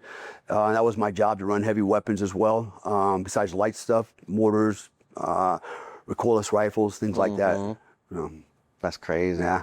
So I don't know what my body counts. I actually don't care. I don't even think about it, And I always, and you've heard me say this before, it's like, you kill one guy, you kill 1,000. Doesn't fucking matter. I can train a monkey to kill you. That's not the measure of manhood. Some people think it is. It's not the measure of manhood. To me, the measure of manhood, for me, it's different. I measure it differently, and it's leadership, decision making, it's consistency, and more importantly, what kind of man are you when you show up? Who's showing up, right? That's what matters, man. Everybody can kill somebody if they had to. Well, I say that, but some people can't. I've watched people literally die. They had a chance, and they just died. Like, you just let them kill you. Like, some people, I hate to say it, some people won't, but most men, hopefully, when the rubber hits the road, can do it and will do it, But there's a real phenomena behind that, too. I don't mean to promote books, but David Grossman on killing, pretty interesting study he did on that, and I've actually kind of seen that firsthand. A lot of guys go out there and they posture and they pull the trigger, but are they really shooting at the target or around the target, right? Because honestly, killing people, we have an inhibition to that. If we didn't have an inhibition, we'd all be dead. We'd have murdered each other left and right all day long, right? Facts. You get in a fight with a guy, usually you don't beat the guy into oblivion. You beat the guy until he quits up, and then, if you're really a man, you'll dust him off. Hey, man, good fight. Let's be friends and have a beer. That's usually how it should end. Doesn't end like that anymore. But to me, that's the measure of a man, right? Beating a guy in oblivion and killing him because he looked at your girlfriend or whatever. That's a certain level of retard right there, right? That ain't even a man anymore. That's just a damn wild animal. So, yeah, I can't say you get used to it. I've killed people that I think back, and I do think about them, and they weren't bad guys. They just happened to be in the wrong place at the wrong time, particularly kids. And I know that sounds really weird. I've never intentionally killed an innocent person. Sometimes people get caught in the impact areas. Sometimes wrong place, wrong time, and or the bad guys Using use them as shields, yeah. right? Or put them between you and them. Just shit happens, right? You just can't control every possible scenario. And there are some things I do look back and I regret. And it's like, and I always ask myself, you know, could I have done something different or better? You know, that's really where you have to resolve that.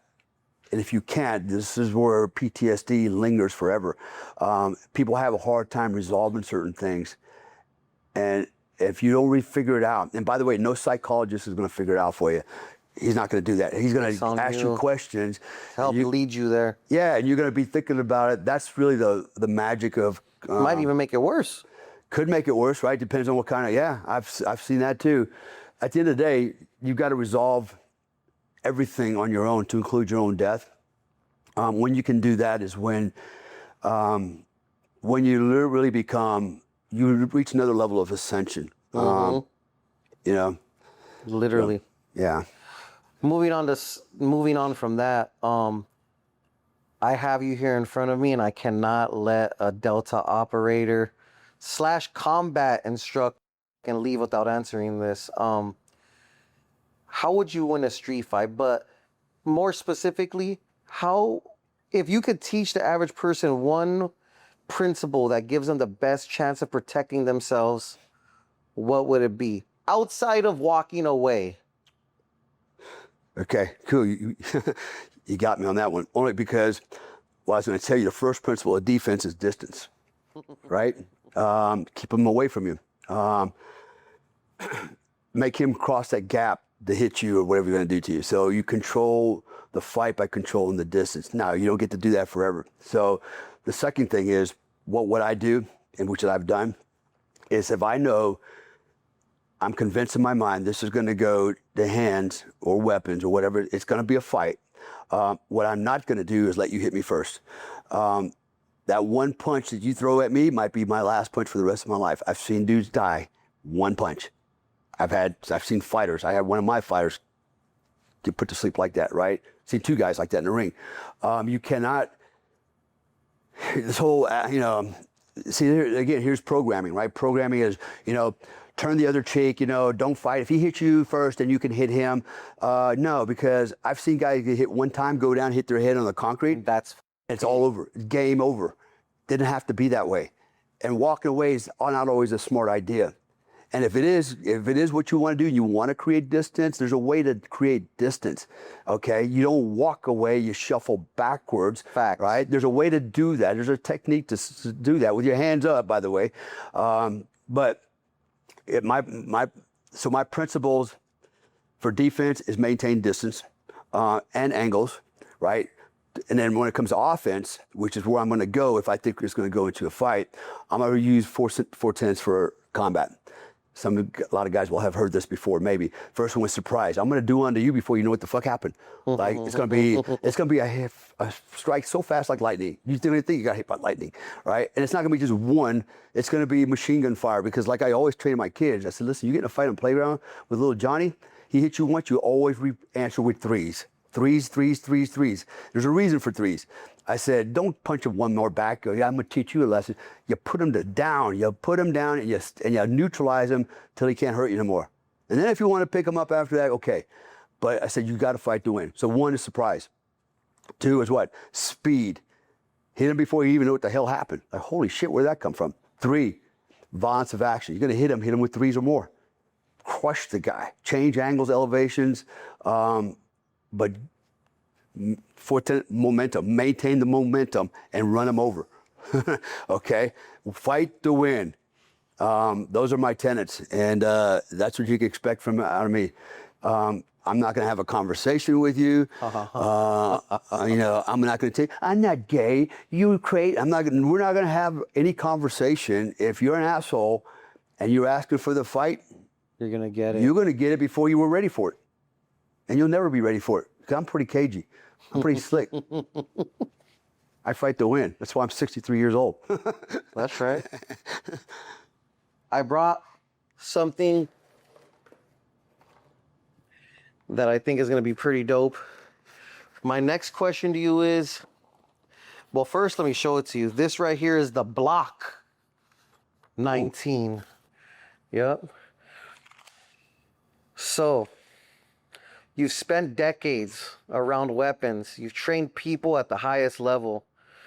Rather than me pretending and telling you, oh, I got a gang of experience with guns, show me the fundamentals of safely handling a pistol. Beautiful. I'm glad you said that. Instead of going, show me how to shoot. No, you can't shoot until you know how to handle a weapon safely. So Facts. I have 5 rules for firearm safety. Some guys have less, some guys have more. I got 5. So first of all, anytime you pick up a weapon, whether it's a real weapon, a fake weapon, squirt gun, Lego gun, whatever it is, all right, first thing you always assume is all weapons are loaded. Facts. All right, treat every weapon like it's loaded, okay? So I've had my own share of accidents. I completely understand. I'm not swaying. I'm not even pointing this at you, right? I'm always pointing in a safe direction, right? Notice my fingers off the trigger. Of course. All right. All weapons are loaded. 2, never point your weapon at anything you don't intend to destroy, okay? All right, so the ground's fine. I'm not gonna point at myself or you or anybody else. So that's rule number 2.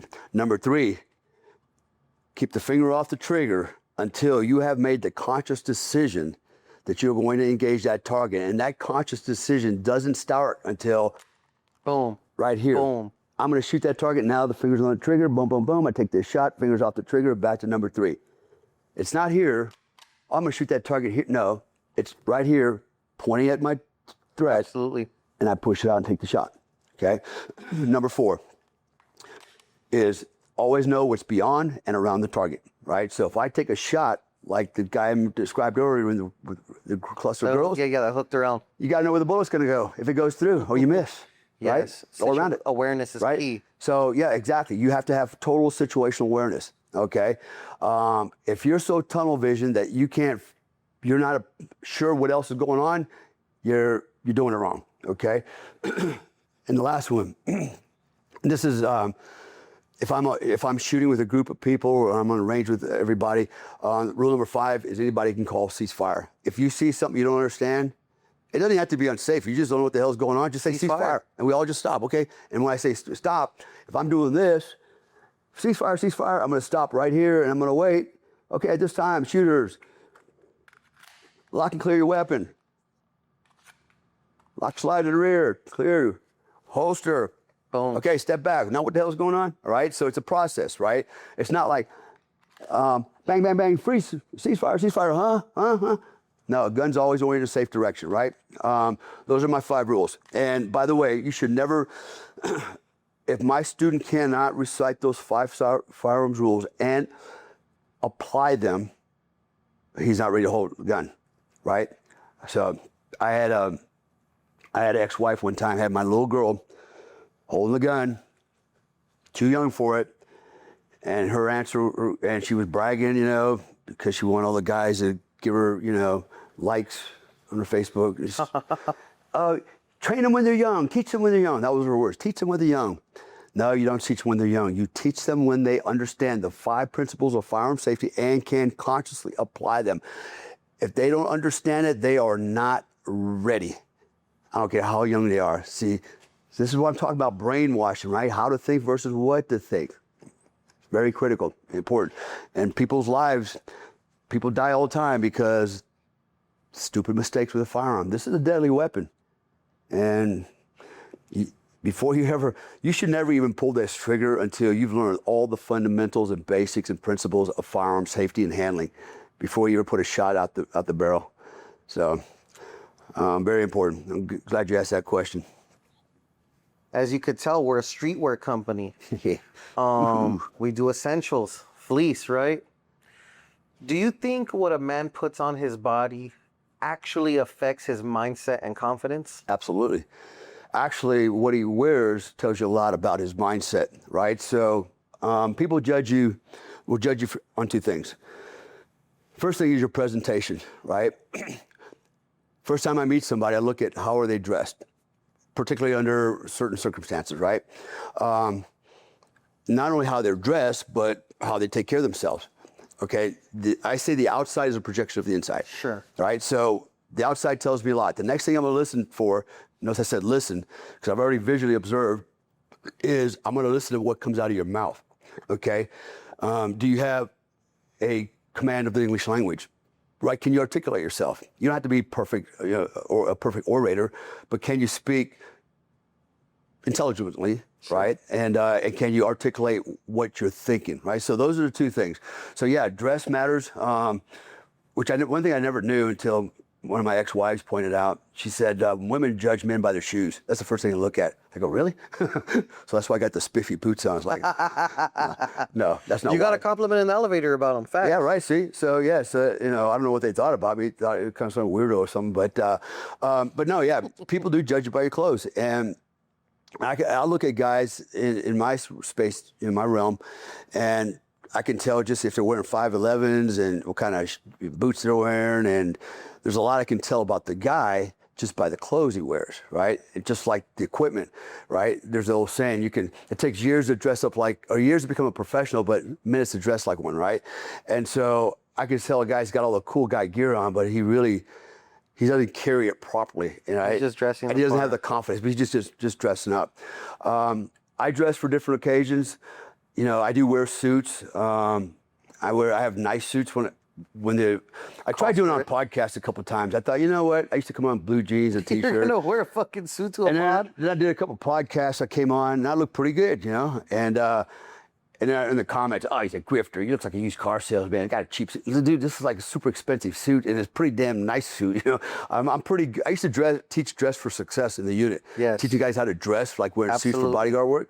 And so I got all kinds of back. And it's like, you know what? It don't matter. If I wear a t-shirt that's fitted, oh, he's wearing his kid's t-shirt. He looks like a used car sale. It's like, you don't win for nothing. It's like, no matter what you wear. You just got to do you for you. You just got to do you, right? Whatever you're comfortable with, happy with, that's good.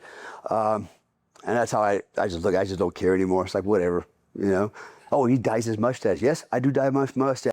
Imagine that. I'm getting close to there, so I don't judge. I know, right? Well, why did you dye your mustache? Well, why do you shave your damn face? Why do you cut your hair? Why do you even put on clothes? Why do you brush your teeth? Why do you put deodorant on? See how that works? Right now, you're really, throughout your whole life, obviously, you've worn some pretty serious uniforms.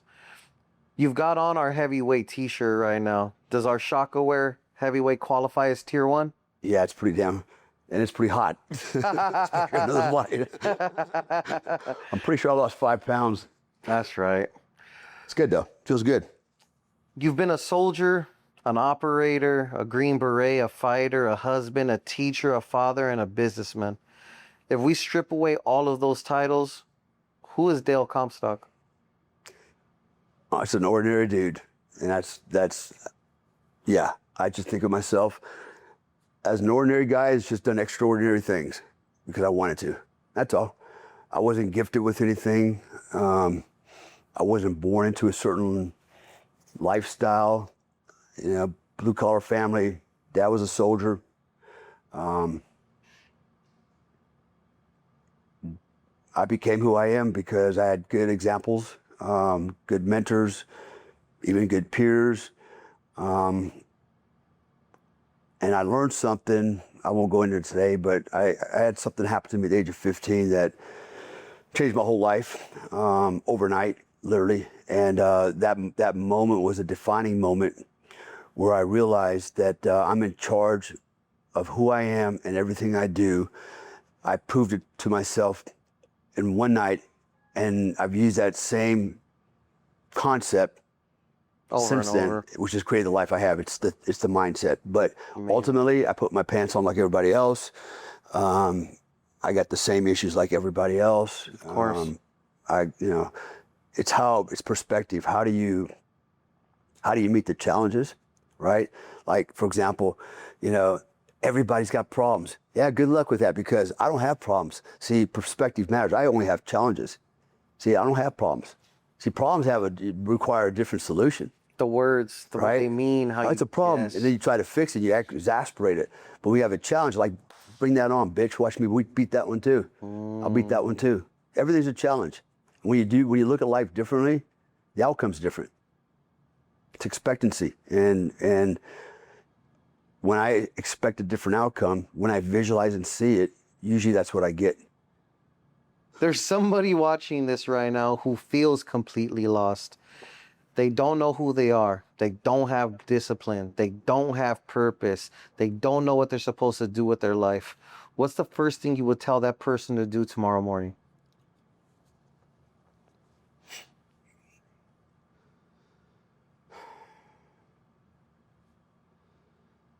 Two things. One is define your purpose. And then when I say define your purpose, it's not this, oh, I want to be a good person, help people, and be kind of furry animals. Now, we all want to do that. That's not my purpose. Ask yourself, why are you here? Why are you here? If you believe in God, why did he put you here? If you don't believe in God, why did the universe put you here? Why are you here? What's your purpose? All right? And you may not be able to define that yet, but at some point you should ask yourself, who am I? Why am I here? What's my purpose? What do I want to do? Because it leads to the second question. The second question is,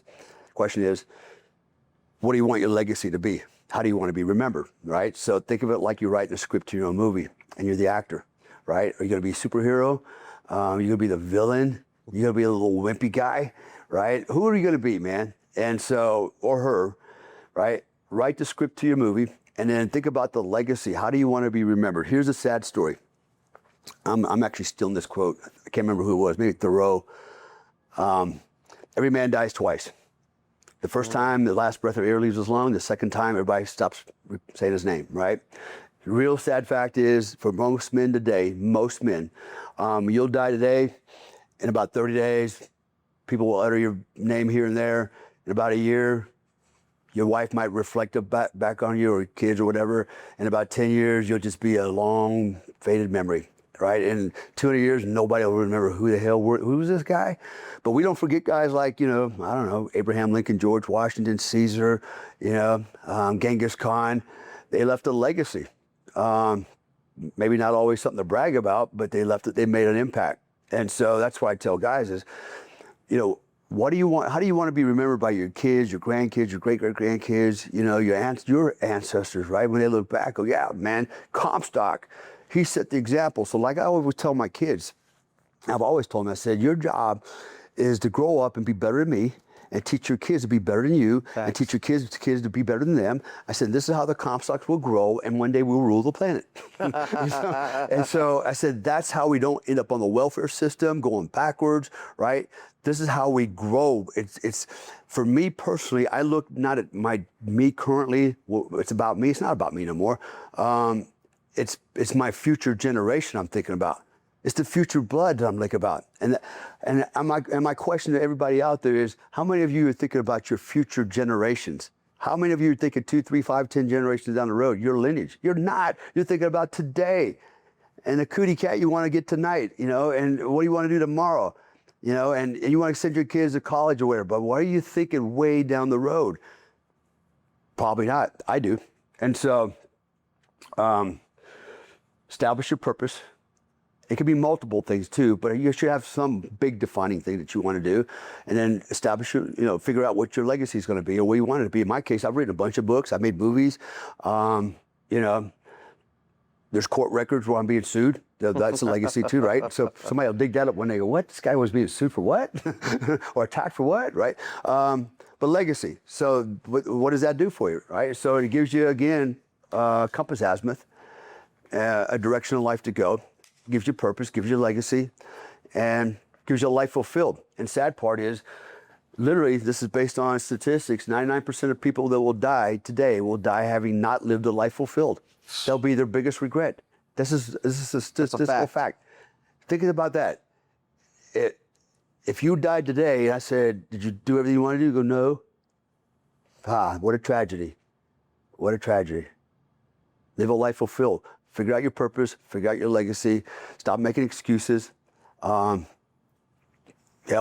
me, I'll help you. I got Dale Comstock, AmericanBadass.com. Had to Absolutely. shameless plug in there. I do coaching. That's what I do. As I help people. That's all I do is try to help people. In spite of all the other stuff I do, that's my passion, is helping people.